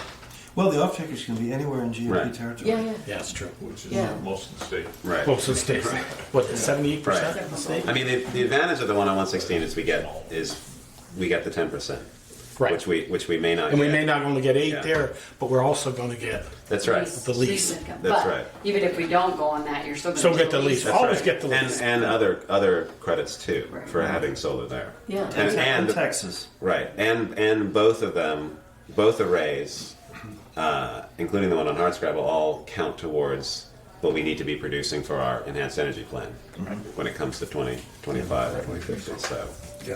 And I like the one on 116. It's tucked Out of away, sight. Yeah. out of sight, it's Yeah. tucked away from the scenic drive down through there. Yeah. Somewhat scenic drive, yeah. So, Okay. so in terms of, so you talked about that timeline. Can we make a motion tonight in terms of having our attorney look at the proposal and be prepared? I mean, I know enough about the project. I've been following it and talking to Ralph for over a year now, and Sally, working obviously with the Energy Committee about it. And I think it's a great thing. I mean, there's no responsibility other than the town receiving a credit for around 4,000, and that also that fluctuates too, depending on how much the array is producing. That could change as well. You could get higher or lower. And I'd like Yeah. Valerie to sit down with Jen and take the last 6 months of bills and say, what would that bill been if we paid? You've done that. I've done that. That's been done, yeah. Okay, if you could That is- get that, have you got that? Right. I It's in think I there. might have. So it's a monthly or quarterly payment for Green Lantern? I How do you think, handle I'm that? gonna I read think that. I that haven't read there's it. a choice. Spreadsheet. I think you can choose monthly, quarterly, or annual. That's a spreadsheet. Because that's, But That's- typically, normally we bill monthly. okay, so that's the only No, change this one. I think this thing, that, is that that, what that is? Yeah. that the town needs to look at in terms of our accounting. Right now, we pay a certain amount each month for our various meters, and so that would kind of change. And so in the height of summer, Look for a folded page. we might not be paying Yeah, it's anything, here somewhere. Yeah, here. For our- someone wants to look at it. Unfortunately, nowadays, it's the certain percentage, or the yeah, probably about 80% of your bill would go away in the Right. middle of the summer. but Right here. but that other 80, but the remainder is going to go to you. Yeah, the So we're just- customer we're paying charge, you. the Yeah. efficiency levy. Right. Got it here somewhere. So there will still be Look at the part of bottom. your bill left. Right. Yeah. So we just have to look in terms of how we handle billing Yeah. and things like that in the town. Yes. Okay. Eric, do you have any questions or concerns? Eric, I know you guys, as a select board member, you had some of this in, We have an array we have 2 arrays in On your Starkville, landfill. behind the school, and then on top of the landfill in Starkville. That was one of ours. Yeah. Yeah. So I got the agreement papers for that, if you guys wanna read them over. I'm sure it's the same. Right. Yeah. And how has that been working? You've Is that working? I Yeah. have no idea. Well, is the town happy with it? Yeah, I guess. I mean, there's different I things. don't work there, so I Oh, I see. I Right. have no idea. Right. You know, some person driving down the road might not like it, but the person writing the checks is like, this is great. You know, it depends on who you're talking to. That's right. My only thing is on it, and this is just my own personal opinion on it, is you got, if I heard you right, you got a $44,000 bill that you pay a year Right. for electricity. On 4 of the meters. I'm just for Right. There's four still accounts. more than Yeah, that. yeah, yeah, but Yeah. you're saying that that's what the 4 that you guys put in. So we're still gonna pay 90% of that. We're only gonna save $4,000 for a year. $3,982.15. So I First guess. time, but then First it year. goes up. First year. If you divide it up between the accounts, you're not talking that big of a savings. Majority of the savings will go towards to the water district, because I guess that's where most of the Huge. power is. So, Yeah. but as far as my budget wise goes, I'm not gonna see that much of a savings. Correct. So. Until the you start amount- buying those electric vehicles and heat No, pumps, no, then no, no, we'll get no, the no. savings. We won't- Don't even go there. But anyway, They don't, so. it didn't work that well in the cold. No, so I guess for the amount of, and I don't know, because I'm just spitballing here, but for the amount of paperwork or hassle that has to be done to enter into an agreement and all that, is it really worth the $4,000 savings? That's just my opinion. Well, I guess we need to find out how much extra paperwork Right. there is. It sounds- Your attorney is Kevin Brown, right? Yeah. So he's seen these. Yeah. He knows. So when you said the utility cost of the pump house, let's just pull that one out. We're all talking about that one. That was what we spend the most, almost $30,000 a year. And so we wanted just to do that one alone, stand alone, not do the other ones. We could buy just that, and we're not going with that. You could. Yeah. You can just put the 4,000 towards that. Well, you'd only be able to save about 3,000. Yeah, 3,000. 'cause you're only doing 10% of the cost. I mean, with a slight buffer, just to account for fluctuations, I've maxed out the appetite that these accounts would be eligible for. Right. There wouldn't be any way to take more credits because you wouldn't be able to use them. Right. Most likely. Right. Was the library looked at? Let's see here now. I guess not.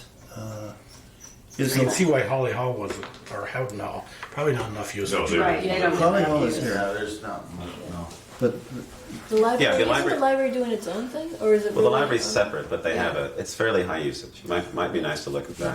I don't think the library was on the list. Yeah, I because- don't, Okay. is it not really listed under municipal because they're Do doing? we pay their electric bill, or do they pay? They probably. They I think they pay it, and then you just But give that'd them. be nice. we give them- I can make suggestions for other optic. It'd be nice to do if Yeah. the array is going to produce 270. It'd be nice to look at all Bristol off takers. Oh, yeah. if possible. If there's more, I mean, Yes. including a nonprofit or two, I would say get them in there because Okay. this is the opportunity. Yeah, like what about the old folks home on the street? Right, That use a right, ton. right. As long as it's. But I agree. I mean, I hear what you're saying, Eric. It's and I had the same thought too. Like it is a small amount, but and the majority goes back to Greenland, but it's because they're investing. Well, yeah, they're investing in the That's cost, right. which is, That's right. they gotta make something on it. Right. But my thought would be, whenever we decide to do a new barn over there, is I'd like to put solar panels on that, and then have that run into the barn grid, and be self-sufficient, Yeah. so to speak. So we don't have either a very minimal electric bill to begin with, or hardly any at all, Right. and just kind of take care of our Right, own. and I agree, and I think we can accommodate both. I think we could do something like this, Yeah, and do that, and and I think our usage is only going to grow with the technologies that we use. Most So definitely. yeah, I mean I'm comfortable, having our attorney take a look. I don't know if that needs to be a motion or if that can just be What's Does it come- does it What's come the out pleasure of the board? taking Right. five, Well, at least that Kevin. I- 40, Yeah, I agree. it ends up. Going to have to look at it sometime if we Yeah. want Yeah. to think about entering Yeah. into it. Yeah. 74,000 that is saved over Yeah. 20 years. Okay. So consensus to have the town attorney review, Yeah. and then this, Yeah, have Kevin after we look at get the review, then this will It's come only back. mentioned Then we can come back and. Yeah. That's not, this will be here. Yeah, hold on. Sally? Consensus of the board, Josh, is to have the town attorney look over this proposal and get back to us by the sometime after town meeting. So fairly soon after. Give him town a meeting. deadline. March 3rd. March 5th. March 3rd. Town meeting's the 2nd. By the end of the day, March 3rd. So, like, Joel kind of asked this question, so if XYZ company builds a solar array anywhere, can we be an off-taker again? Okay, that's the question I was gonna ask. This thing on exclusivity, you have in here. So, is it possible that we can, if we have more appetite, can we enter into another agreement with someone else? Can we do it with you? If you don't want to do it with us, can we do it with someone else too? I mean, can we, So you, if we build some big thing and all of a sudden we have more appetite? yeah, well, you can't split meters between two different, Right, that Net makes metering sense. It'd be groups. too confusing, yeah, and it's just a rule that Yeah. they've had since the beginning. that makes sense. So the answer's no. But one, Well, no, I think what this he's is saying a is whole you new building. No, You these can't split meters. meters, but You could have separate. if your different- new load has its own meter, Yeah. you can go to any net metering group. Right. There But is, written, it said in there, in this thing, it said with written permission from you two first or something like that. Let's see where I read that. well, if we, if you mean to actually pull a meter out of the net metering group? Not really pull one out, just, not just only having you as a net metering. Like we We said have another earlier, agreement with someone else. once we're ready to do the landfill, let's say, and we put it out to bid, which we probably, hopefully we would. And your competition comes in and says, we can build this and here's what you're going to get a month for the next 20 years. And then we ask for those proposals from 5 or 6, wherever many they're going to bid on it. Sure. And then we can say, you know what, we can buy our own from our own landfill cheaper. As Peter's question, I think, was, can we then buy our own and get out of this? Well, no, No, I'm not asking no, if we no, can no. get out of it. I'm Yeah, asking just if we can get another 10% addition. from someone else. No, that because right there. the 10%, we're actually with Green Mountain Power, we're zeroing out our accounts. We're using all the energy that grid can produce, and in Okay. what they look at it essentially our accounts will be zero at the end of the year. But- But we only get 10% of that because the 90% goes to them because they're building it. If we owned the array, someone just magically gave it to us. I get it. That's where we. That's right. That's where we have 100%. All our electricity is free because it sits down there, produces the power. That's the confusing thing is that. But if Every- we had a building that not already included that, then Correct. we could go somewhere else Correct. for that specific building. That's Like, right. We could have Green Lantern for the 4 that he cited, but say we build a new police station or whatever, and that one produces a lot, we That's may be able to correct. go somewhere else. Yeah. For that. Yes. Yeah. So we can do that. Yeah. We just can't split which. Can't split the meter, The right? one Yeah, more than likely, Right. as we get closer to the needs that we have to meet as per the state requirements, other companies or perhaps Green Lantern will come to us with other arrays that want to be built in Bristol, and if we have new meters, we can be off-takers for that. Now, there's one thing I need to add that is an area of confusion, and I think it's confusing for all of us, and it points to some weaknesses in the legislation, so I think it's going to eventually be fixed. But according to the current net metering rule, a customer can only net meter up to 500 kilowatts of power. Now, you're way under that, so that's not an issue right now. But there are lots of towns. In fact, we work with a lot of ski areas. Those ski areas could use megawatts of power. Right. But depending on when they got in, they may be limited to only 500 kilowatts. Okay. If we created net metering agreements with them prior to when that rule came in, which was the 1st of January 2017, we've done 1, 2, 3 megawatts of power. I see. Okay. But that's recently been loosened up for school districts and supervisory unions. So they lifted the cap for them to a megawatt. And as you would expect, lots of towns then said, hey, how come the schools got to go up to a megawatt? Why can't we as well? So that may actually be addressed in the next cycle. Something to keep in mind. Right. But you guys, Right, we're nowhere but near it's, there you're yet. nowhere near Right, that yeah. limit yet, Okay. so you're fine. Okay. Okay. Well, thank you very much. Thank you. Thank you for Thank you. considering this, and just let me know if there's anything that comes up. Yes. Okay? Thanks so much. Thank you. You bet. That's my Yeah, and pleasure. I'll reach out to you in terms of other suggestions, in terms of local that might want to, jump on and be a part of that. Yeah, and as I'm a member of the Brattleboro Energy Committee, and so from that, wearing that hat, I would say, definitely put your landfill out to bid. I hope we win it, but you should definitely see who's out there. Okay. So, Great. Thank you. thank you very much. Thank I'll you. definitely talk to you too more about that because there might be, I don't know if there's some partnership kind of thing you can do with someone, I don't know. We'll talk about that. Yep, happy to. Thanks, Ally. Oh, you're welcome. Yes. Thank you. Is this yours? That's Peter's. Okay. What's she take on? We're after 8. Curb cut application for Kevin Foltz. Kevin, Eric has looked at that. If you got any questions for Eric? Yeah, I do. How come he's coming off Meehan Road and not Brook I was going to Drive? ask the same question. Why can't he come off that? Why is Kevin coming off of Meehan Road and not Brook Drive? That's where you wanted the access. So that's where I did it. I mean, if you guys want him to come off in that one. It runs on, Brook Drive runs through that property? Yeah, I know. Well, that's my question is, does he have, The other one is probably gonna be, right away. So will be considered a right away for that other resident down below. So I don't know if he can use the same access or not. I don't know, I just did where he asked me to do it. If you guys want something different, then that's totally fine, I can call him or whatever and talk to him about it. I'm just thinking there's already a driveway right there. Well, there's 3 of them. Right, Pete's it's gonna be 3 driveway is there. right there. Yeah, And then one across the road. Yeah, Demick's.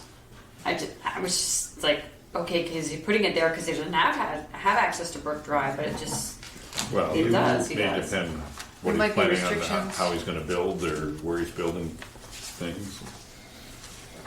yeah, it could be where these fields are and things of that aspect too, I'm not sure where they are. So by changing that, how does it affect? Why is coming off of Brook Drive better?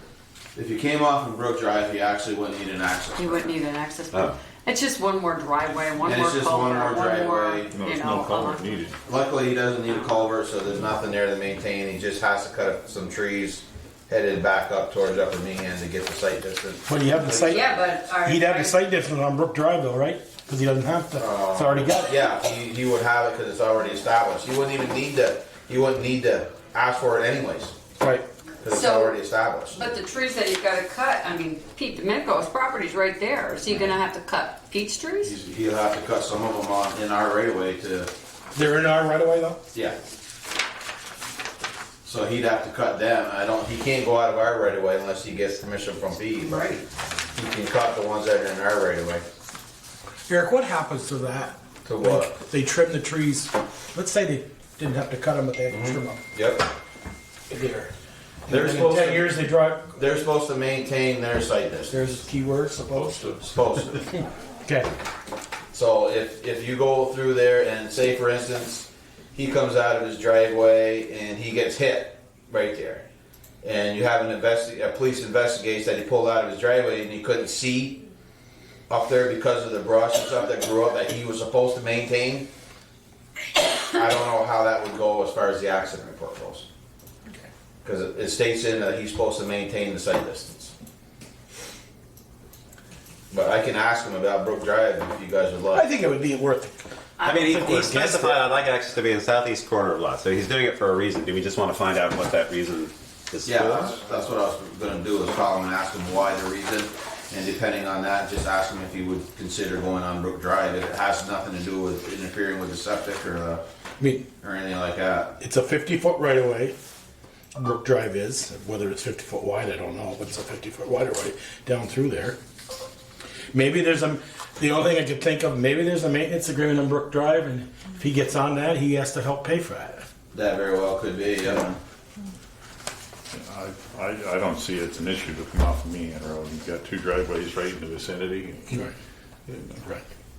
Is that for a single dwelling? It's not gonna be for an apartment? Well, he's got another parcel out back that he's gonna put something on too, probably. Yeah, it says Because they're single two 5 residence. acres. Single Yeah, residence? there's 2 5-acre lots, I think there. It says 2-acre lot. And there's a 2-acre, well, I know he's got 2 of them. 2.34. So do you want an answer to that or no? So you say no, you're fine. Okay. I don't see an issue. Eric's looked at it, doesn't need a culvert. Doesn't need a culvert, just need to cut some trees. I bet it has something to do with, there's what, 3 or 4 houses down on Brook Drive? Down in there? His old place? Or his old place. Yeah, and it's probably there's a maintenance agreement on that Brook Oh, I'm Drive. sure there That's a is. private road, right? Yeah. Private road, so Yeah. they've got a So share. that's- I don't think we can tell him he's got to No. put his driveway on No. a private road. No. Okay. Is that a motion, Peter? He has to maintain it right away. Peter, is that a motion to accept the Sure. curb cut? Yes, it is. Is there a second? Second. Motion is second. You got that, Tasha? All those in favor, please say aye. Right. Opposed? Okay, consider request to expend capital equipment from the police department. Bruce is here, thanks, Eric. Thank you, Eric. All right, have a good night, you guys. You too.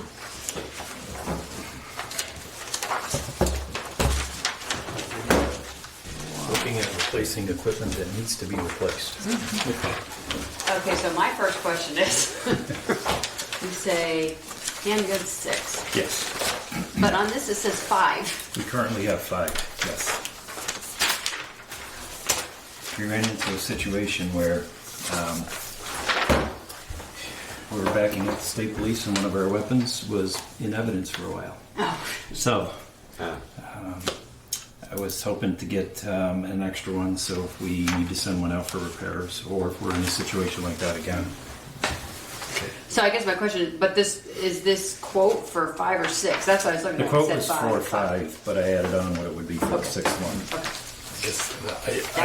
I had one of that question, and then question 2 is, the 5 we have, anything wrong with them, malfunction, then why don't we just get one? Why don't we just get one? Or is this a grant and we pay for them all? No, this, the model that we currently have, I think it was 2 years ago, there was some issues with if they dropped, they could discharge. The caliber is a .45, we're looking at going to a 9, which would be... Didn't we go back to, give me It'll be some less history. ammunition. Wish Peter was here. He could give me some history. I thought we had 9s and we went to 45s. They've improved the rounds for the 9mm, so the stopping power, so to speak, is equivalent to what the 45 is. The state police recently went to this handgun, and that was one of the other reasons we leaned towards this one. So if we are backing each other up, we have the same type weapons. Okay. What do you do with the current 45s? You sell Those get traded in. Oh, they trade Yes, there's So this is a trade. This is yes, plus that's a trade-in value. trade in price. That's not included here. Yes, I it don't is. know. It's in there. Oh, that's why they're so cheap. I thought $1,600 for. Give me a couple for break that Yeah, down. they're allowing a $295 Okay. trade-in value per weapon. So you'd have six that are all the same. Yes, they're all the same. Right now, nobody is carrying those 45s. We're carrying our own, which I think is not the best practice. And we have 3 different styles of weapons. Depends on who it is. Yeah. Okay, now Tell me you're we're going scaring me. to. Tell me when we get these 6. Now you're scaring me. They're going to have to carry these. Well, I'm not Correct. comfortable with it. Doesn't feel right. No, We're going to train and carry these 6. Yes, and Well, one when each. they've done the research on these are a little bit smaller, so if the different Hand sizes. hand sizes, they felt that this was the best choice. So, you know, the state police did quite a bit of research on it. I got the information from them. Okay. Okay, then you want a printer, fax copier. Yep. And that's just monochrome, that's not color? Correct. You don't need a color? I don't want color. It costs $500 each Well, I time I know. want to replace Put the. a toner cartridge. Yeah, the They do the last a toner long cartridge. time, but, We're good. okay. Just about a year, we're replacing them. I don't see a need for it. We have a color printer, and if we actually need it, I know there's a color copier I can borrow just to get color. This one copies. here. Yeah. Are you going to get one station camera? No, we're replacing the NVR, or actually the recording system. Right now we have a DVR.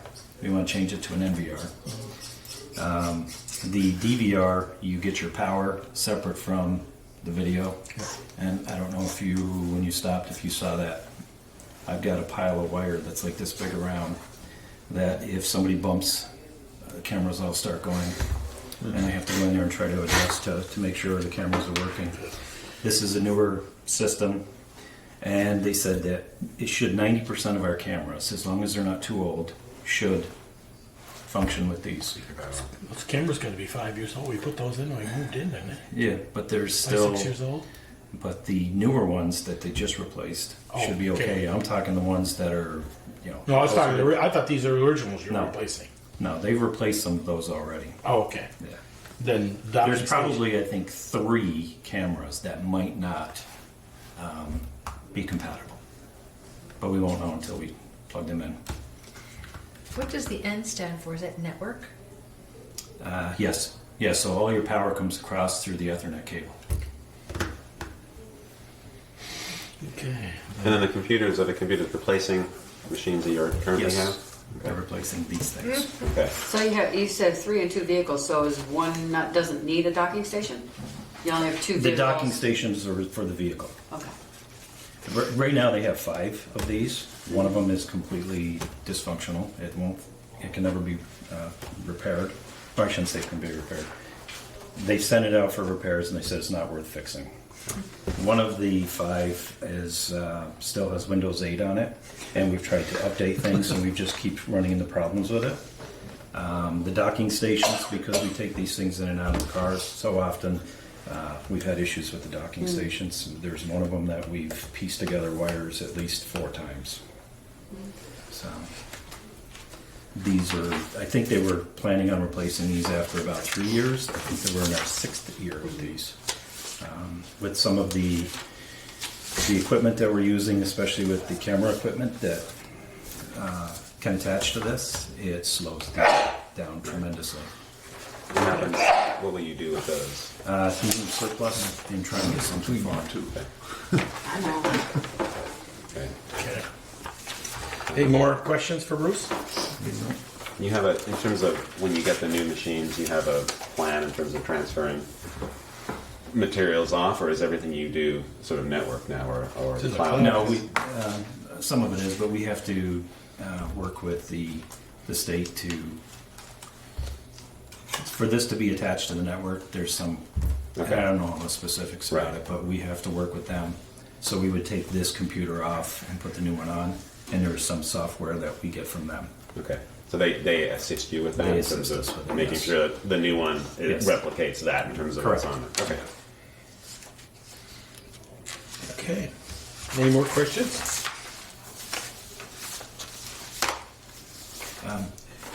What I forgot to add in that is like these older ones that we replace, can we deem them surplus and try to sell them?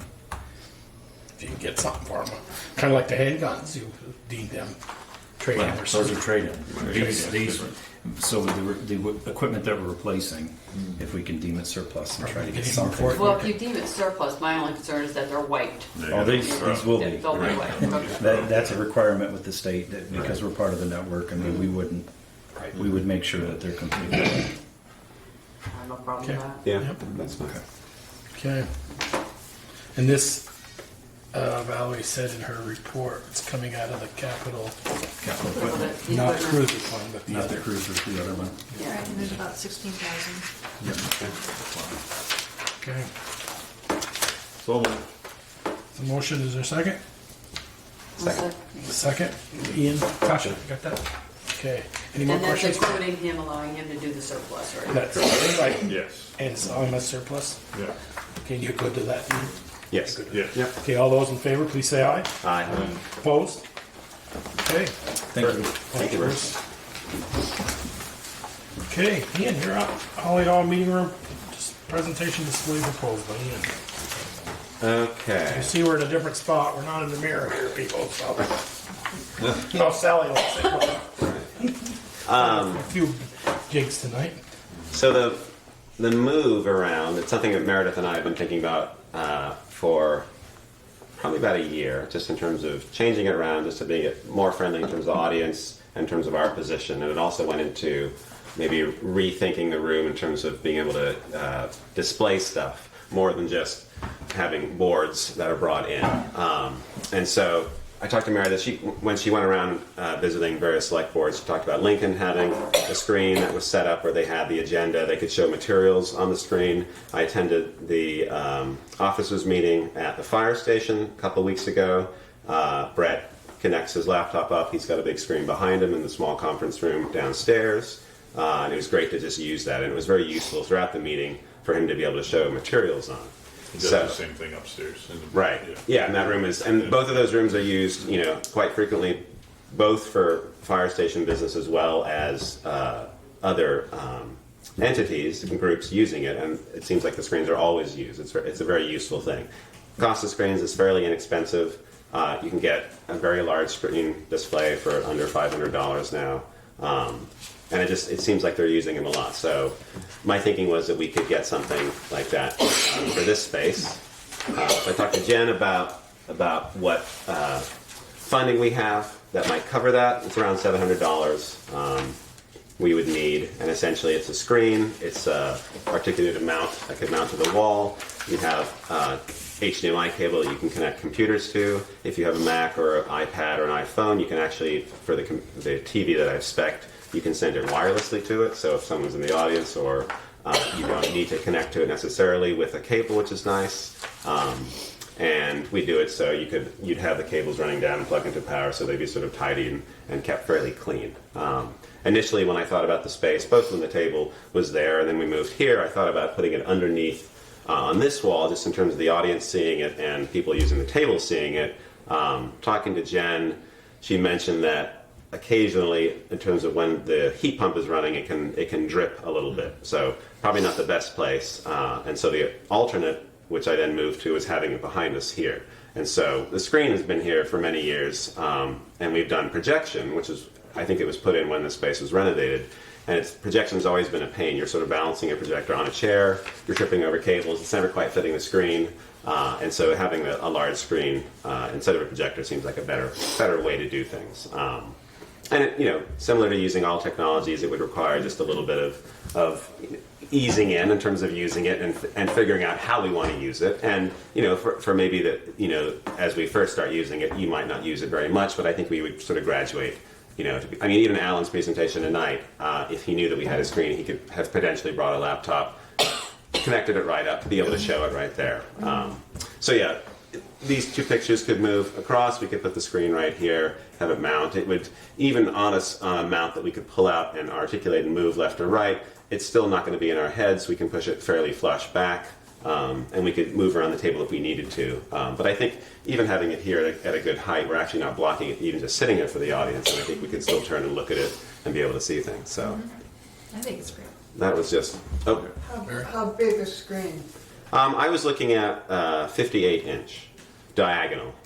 So it's fairly large. You can do 55s as well. They're about the same price. I went 58 because they're about the same price as a 55, just to get a good size. Since you're using it as a display item. One thought tonight I had with this new configuration is when people do have something on paper, which is also for certain things very appropriate. And Right. there's going to still be that. Of course. Everything isn't going to go online. But he started to put it right here, which doesn't work for the camera, because I'm always thinking of the camera. But what would work easily is what normally would be over there, which is where they often do it.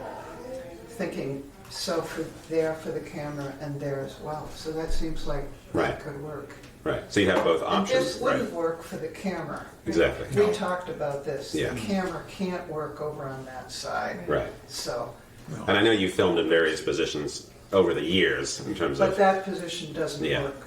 So, but I'm interested in size. Do you think that do you all think that big is needed? So it probably is, so you Yeah. can really see it. It's Well, I going to don't be see projected. 55 is that huge. No, I Right. don't. What's the one upstairs in the training room? It's probably like 55 or Yeah, maybe I 60. think it's 55, Yeah. 58, and that's not any too big. Now, Ian, would It's a much bigger room, but we it's take still. the screen down then? Remove the screen? Probably, because I don't think we would ever use it. Yeah. Because I'm thinking, It's if you almost went to the top with the TV, then That's it would be right. just about yeah. Yeah. down just above your head, so you Yeah. could just turn. Yeah, in the look. mock-up, I tried to push it as close to the top as possible. Without And then if getting it had some anything clips on it, I'm thinking something that if you bring in the paper things, they could clip them to them. Oh, okay. Oh, that's Right. interesting. So we can Not- put it in the same so it's position. not if we another needed to. spot. Right. It's, so That's it's true. still paper, if it's Right. paper. Even if it was a wire across there with some Yeah. clips and you slid Right. the clips across. Little wire at the top of the TV. Yeah. Thin So piece. that would mean those two Pictures could come over. Picture more than- would move out. Just move Those them two over, right. pictures that have been here for 70 years. Well, they're just Fading. Right. they'll Yeah. still be here, only in a different spot. Right. So, So that was my Yeah, no. proposal. No, I agree. I think that's pretty antiquated. yeah, Right. Yeah. yeah. Peter and Mark don't even use those in their fire school anymore. No. I think this reconfiguration feels really good in terms of more space for the audience, easier access. And this sort of is a cozy place for the table, so, you know. I can see someone coming down. I can see if my person's coming down the hallway. We too. may have to Clearly. push the Did you table work out a on little getting this bit. post out of here? Yeah. So, okay, do we want to, Where's this money coming from? So, yeah, two funding sources. So one was the Bristol Flood Relief Fund, and this was Jen thought if the board wanted to use the screen in support of emergency management which I think it processes. really would. Yep. And so you could take it from that, or she also mentioned the technology fund. Well, does she have the technology fund earmarked for anything this year? Are all the No, we- computers replaced that they No, needed to I think- replace last year? I think we're all caught Can up. I ask one question? Next December, will I be sitting here going through a bunch of paper when we're doing the budget, or when we put the budget up on the screen? We'll be able to put the budget on. Valerie? Yeah. Okay. Right. Which is also a reason to get a bigger screen, given that we'd be looking at an Excel We don't document. have this. That's right. Right. I mean, that's also trying to move away from that too, which is, it's a process to do that, but I think we can do it gradually. So Ian's making a motion to do this, and I think we take it out. I think we take it out of the flood. Yeah, Okay. Yeah. Peter, you second that? sure. Okay. Who made the I'll motion? get in there as much as I Ian. can. Ian. All those in favor? All right. All right. Opposed? Okay. Grant authorization hub youth center for Samantha through the Vermont Community Foundation for $2,500. Just put, because you didn't really say what the exact motion was. So I just said move to purchase the TV and accessories in Ian's proposal. Not in excess of $700. Yeah. Okay, perfect. Okay. I'm taking it out of the, what do we say, flood relief Flood relief fund. Yeah. Okay, we got a request from the hub for $2,500. So moved. Yep. No matching funds required. Second. There's a motion and a second. Any more questions? Hearing none, all those in favor, please say aye. Right. All right. Opposed? Okay, another grant authorization request from the hub to the United Way of Madison County for up to $22,500 and no match required. It will be a 3-year grant with $22,500 every year, available per year. Yeah. See that in Valerie's notes here. So moved. The motion, is there a second? Second. There's a motion and a second. Any more questions for that? Hearing none, all those in favor, please say aye. Aye. Opposed? Okay. Consider approval of the lister's certificate of no appeals or suit pending. Let's sign that. Guess we don't need that if we sign it, right? We don't need to make a motion. Oh, yeah, you should. Okay, I'd entertain a motion for that. So moved. Is there a second? Second. Motion and second to approve the lister's certificate, no appeal. It's going around for signatures. All those in favor, please say aye. Aye. Opposed?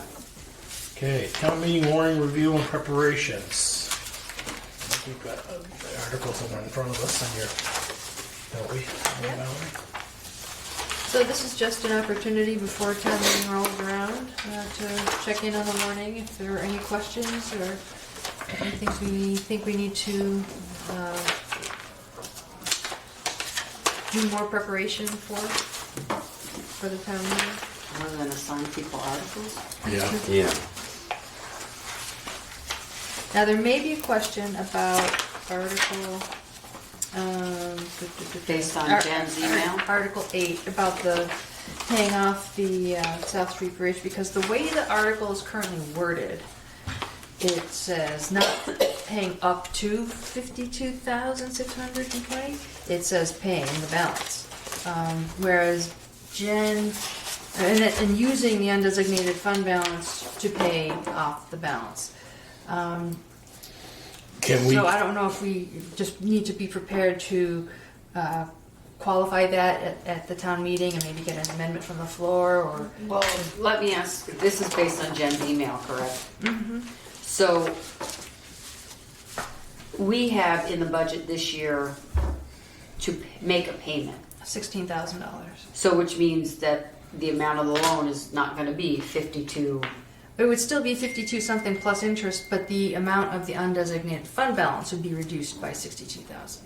So By what? the 16,000. or 16, Okay. yes. Wow. Yeah, Why that was a test. why don't we just have Jen call the Chittenden that day and get the balance due, and they usually give it 2 Well, she won't have the balance due because she won't have made that $16,000 payment yet. The point is that the article refers to using the undesignated fund balance of $52,620 to pay off the loan, whereas she's suggesting using the budgeted payment of $16,000 toward that, which would reduce the amount of the undesignated fund balance being allocated to this. Because if we don't do it that way, then she's gonna have $16,000 next year that's gonna go into the undesignated fund balance, right? Because we budgeted 16,000 Right. for a payment.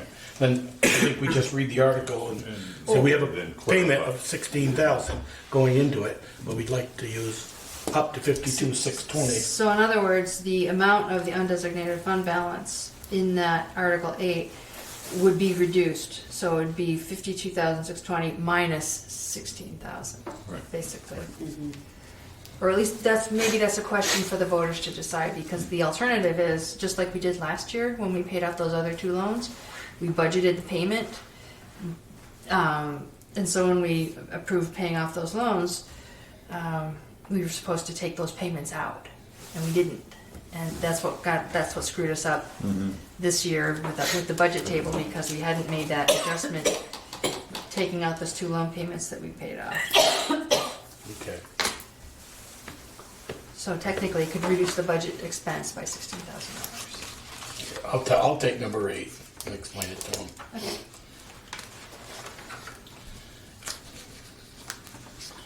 Okay. Otherwise, I believe the warning reflects everything we've talked about. Why don't we, Peter, you wanna take 12? I can. The cemetery reserve. The cemetery question?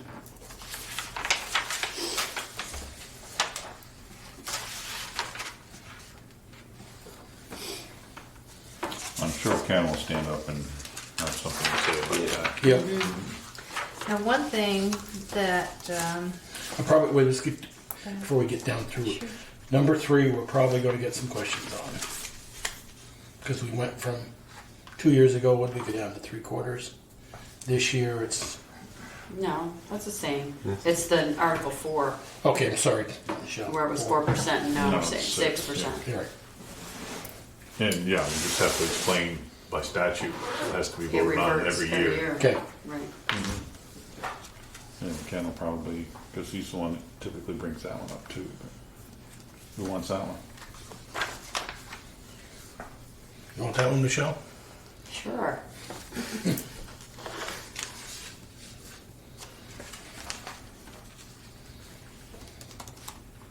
I think we'll all get in on the 6 and 7. I was just, some of those there may not be, 6 and 7, I think that's gonna be a joint. Yeah. Will Jen speak to that, or are we speaking to that? She may. I'm not sure what Jen would say, so. Yeah. Right. We might wanna She just, just have to be recognized from the audience Okay. by the moderator too, if she wanted to say something. But, I think we can say that it was her request. Right, or a proposal was brought to, Yeah. by her to, okay. Yeah.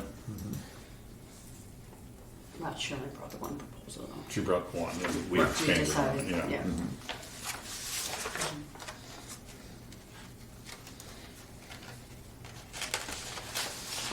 So 15, there'll be somebody from the library to speak to Will that. Nancy be there? Nancy, Yes, usually. Ian, you want that one just in case? Get kind of familiar with that one? Sure. Okay, give that one to Oh, Ian. really? You're not gonna throw him on the recreation one? Because that's what you guys did to me the first year. I can. No. Turning Point will be there, somebody from the cemetery will be there. Peter and I usually take 18. Well, and Eric will be there too, so. Eric. Yeah, but he may not be. You may not be. No. I don't know when they're. Oh no, there's on Saturday now.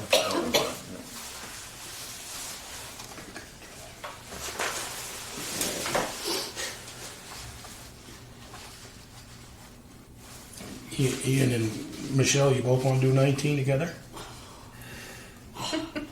If you- Well, is, Meredith will Merrick be gonna there. be there? I Just in don't case? know.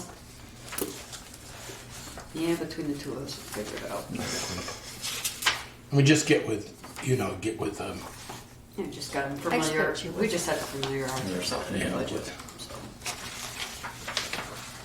we just didn't want to look at, oh no, Meredith, you out there? You know. Right, yes, if she's not, we want to be ready.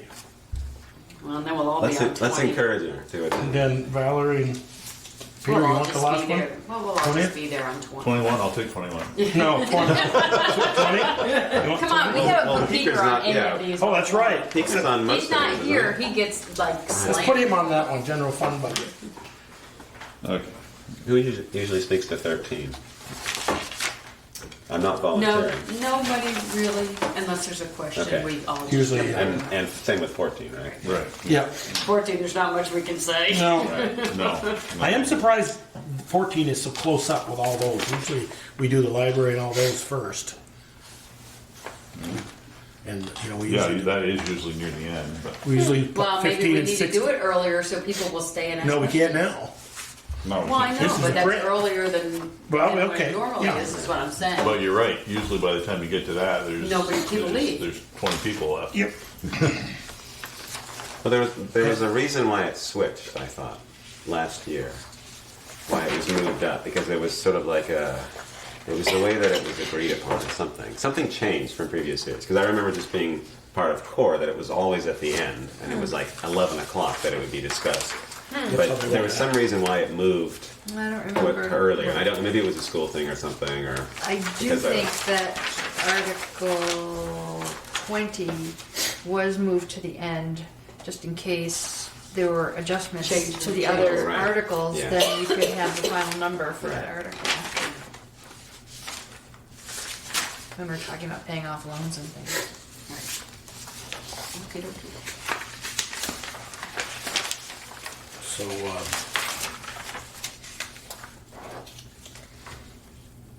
10, I don't mind picking 10 or 11. Peter will take 11. Are we Peter. still talking about these? yeah, just put Peaker's name on all of these.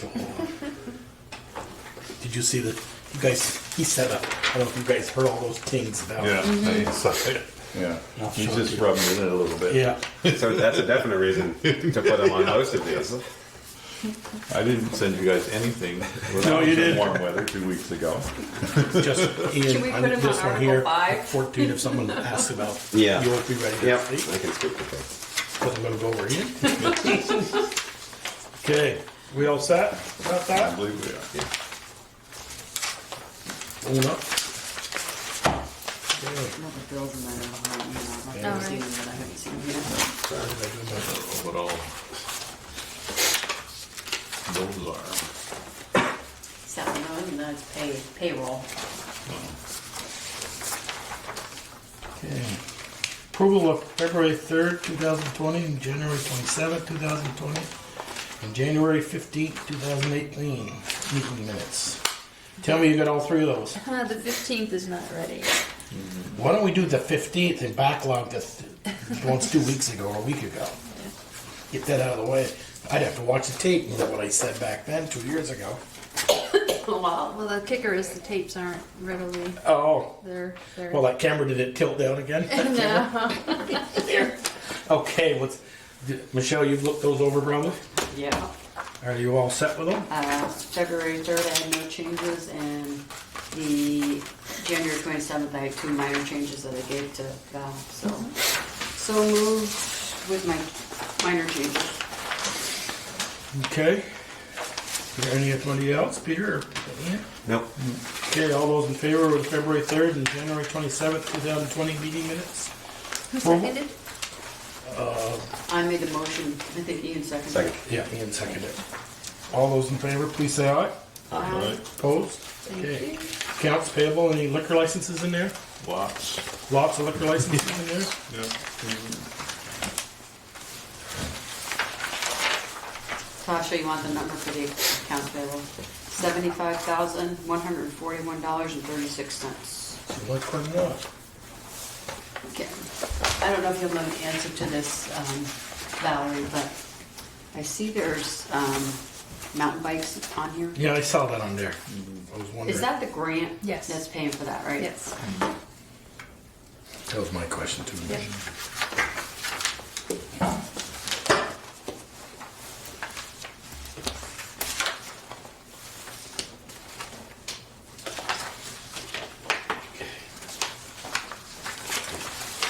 Anybody want to wait for all those to go around, or you want to move along? You want to move along? Move on. Selectmen's concerns. Michelle? I had somebody ask me something about the pottery and the kiln. This person had taken a couple classes, I guess, adult classes, and felt that there's a I don't know, I won't say it's competition, but it feels like there's like it's her kiln and nobody else can use it, and, you know, that type of thing. And she said if it's the town's kiln and the town taxpayers pay for it, why isn't it a community kiln, and why can't it be used? Like, can't there be a community night where potters in town can go and bring their stuff in and have it fired? I mean, I make something at home and Well, some of these fire are professional people that and then do go them down and fire it. and fire it. The only thing I would say, this is my opinion, not the board's, that it's town electricity is running that and we're paying for it. We're hiring someone to. But they're paying for the electricity too. Right, but, It's taxpayers. well, they don't come in, the town crew don't come plow their private drive or their driveway or sand it for them. So I'm paying for it. I think it's a conversation you want to have with Meredith, but I just I think wonder if that, there's a liability question, or I Just don't can't know if open that all quote to kilns are anybody. created equal in terms Well, of I'm not saying that operation. they would have to run it, but maybe that should be maybe once a month. They have a community night. You know, I don't know. I mean, you know, maybe they charge them for it. You Yeah, know, maybe but they are. Right. You know, Put it in there. is town property. Taxpayers do pay for it. She had a point, and I was like, I don't know the answer to that question. You know, so I just thought I'd bring it up. And that's it for me. okay. Ian? Still working on the AT&T. You will be for some time. I'm gonna make this happen. Still working on that. I haven't noticed any improvements. I spoke with him end of January. I'm gonna probably follow up with him, the gentleman who sort of oversees the northeast area. Last time we spoke, he mentioned improvements that might be coming. I haven't seen anything out of the ordinary in terms of improvement for service in this area. So I'm going to follow up with him probably in another week or so and get more information and report back. With regard to I attended the Conservation Committee meeting this past week, and I was on the agenda. We talked about the reserve fund. And essentially the gist, after we had a good conversation, Porter was there as well because she was presenting and just giving updates to the various projects she's working on, so she could speak to where the original concept came from in terms of a fund for matching grant monies. The decision by the board after a good discussion was that they prefer, the committee I should say, they prefer to see the reserve fund kept as is. Just because it's been working, it's nice to have that available for the very specific things that they use it for.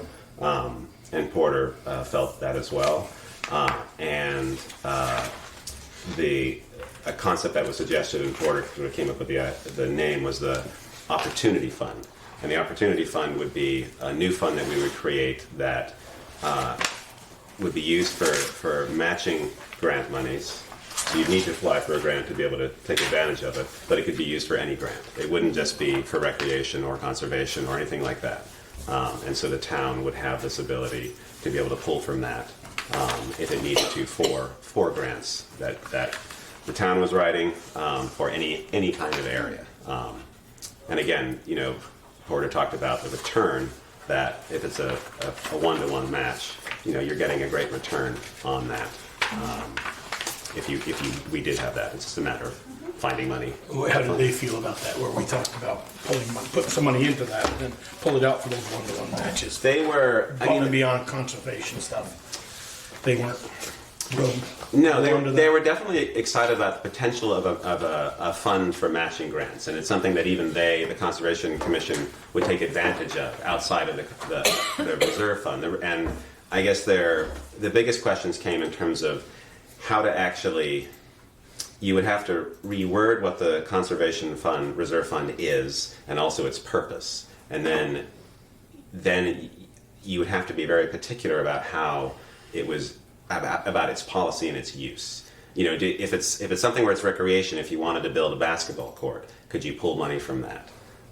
You know, there was any number of questions that were raised. So it gets very confusing. Whereas now the reserve fund is there, it's been used for very particular things, and it's sort of not small scope, but it is small in terms of its things that it can be used for, and I think it's, they felt that it should stay that way. But the whole board fully supported the idea of a matching fund, just sort of outside, a new fund to be created. Not out of the conservation fund. Correct. Okay. Yeah, and I explained to them that the idea was that you would, with the fund, if they wanted to expand it, that the idea you'd be putting more money into it. But it just, I think it's the complexities of opening it up.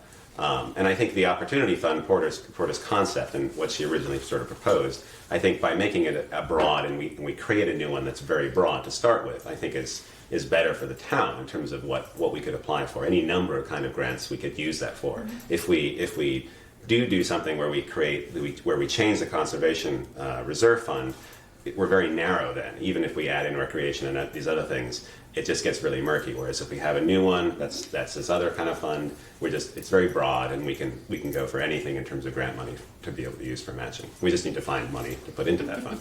So, Okay. but I had a very good meeting, and they were very, very, very positive. Okay. Anything else? No, that's it. Thanks, Peter? I'm good. Good. Okay. Got a couple of things. I met the new city manager in the Gens the other day. He had nothing but nice, positive things to say about you, Valerie. He said you and him had a nice meeting, and so we have a lot in common between Virgins and Middlebury or Bristol. How are we coming on the Main Street lighting? Ready to go? Sidewalk stuff? Anything that's going to pop up and go, oh, holy crap? I asked the folks at V-Trans when the pre-construction conference is going to be scheduled, and they're still working that out. So that's the next key step, is to have this Boy, pre-construction. spring's coming. I know. Well, that's ironically because that's what I talked with Daniel, because he lives in Bristol here, Right. the new city manager. Lives over at Stanley Livingston's over on Plank Road. So I've made sure that he's copied on my correspondences with V-Trans so that we're getting the same level of information from them. One's grinding on between two parades and Right. punk rocks and this and that. Yeah. Because until we have this pre-construction conference, we don't really know what the contractor has in mind for timing, sequencing, which end of the project they're planning to start on. So all of those details, and then for us to be able to provide feedback. Okay, good. And lastly, I'd like to thank Peter for being on the board. You've been a great board member. And I really want to thank you before Valerie stepped in and after Therese left. You stepped in and ran the town and I don't think we missed a beat. And I really want to thank you. You've been a great asset to the town of Bristol, then and as the select board. So thank you.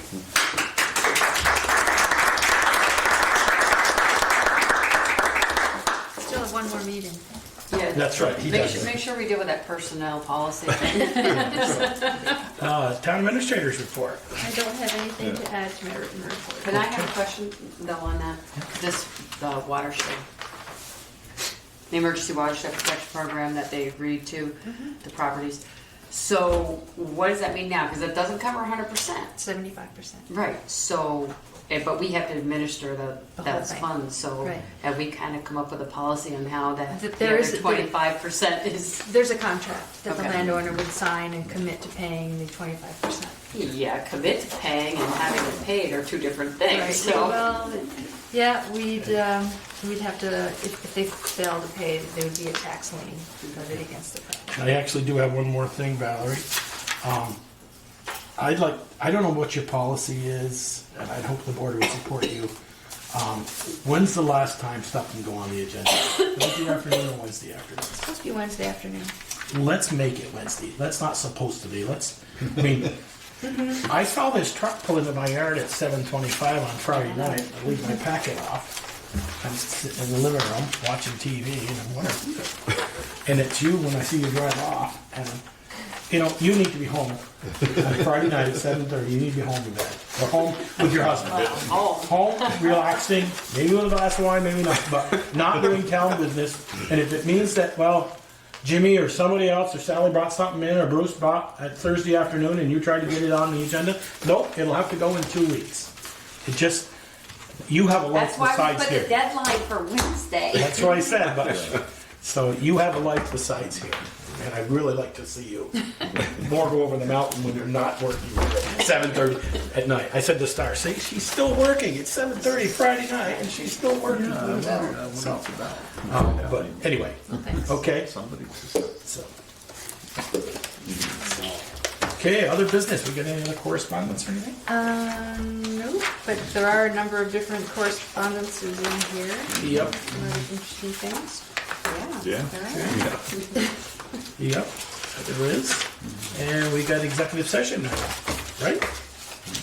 There is, yes, and I can say that the contract negotiations, I don't think that's necessary, because that was more related to the solar.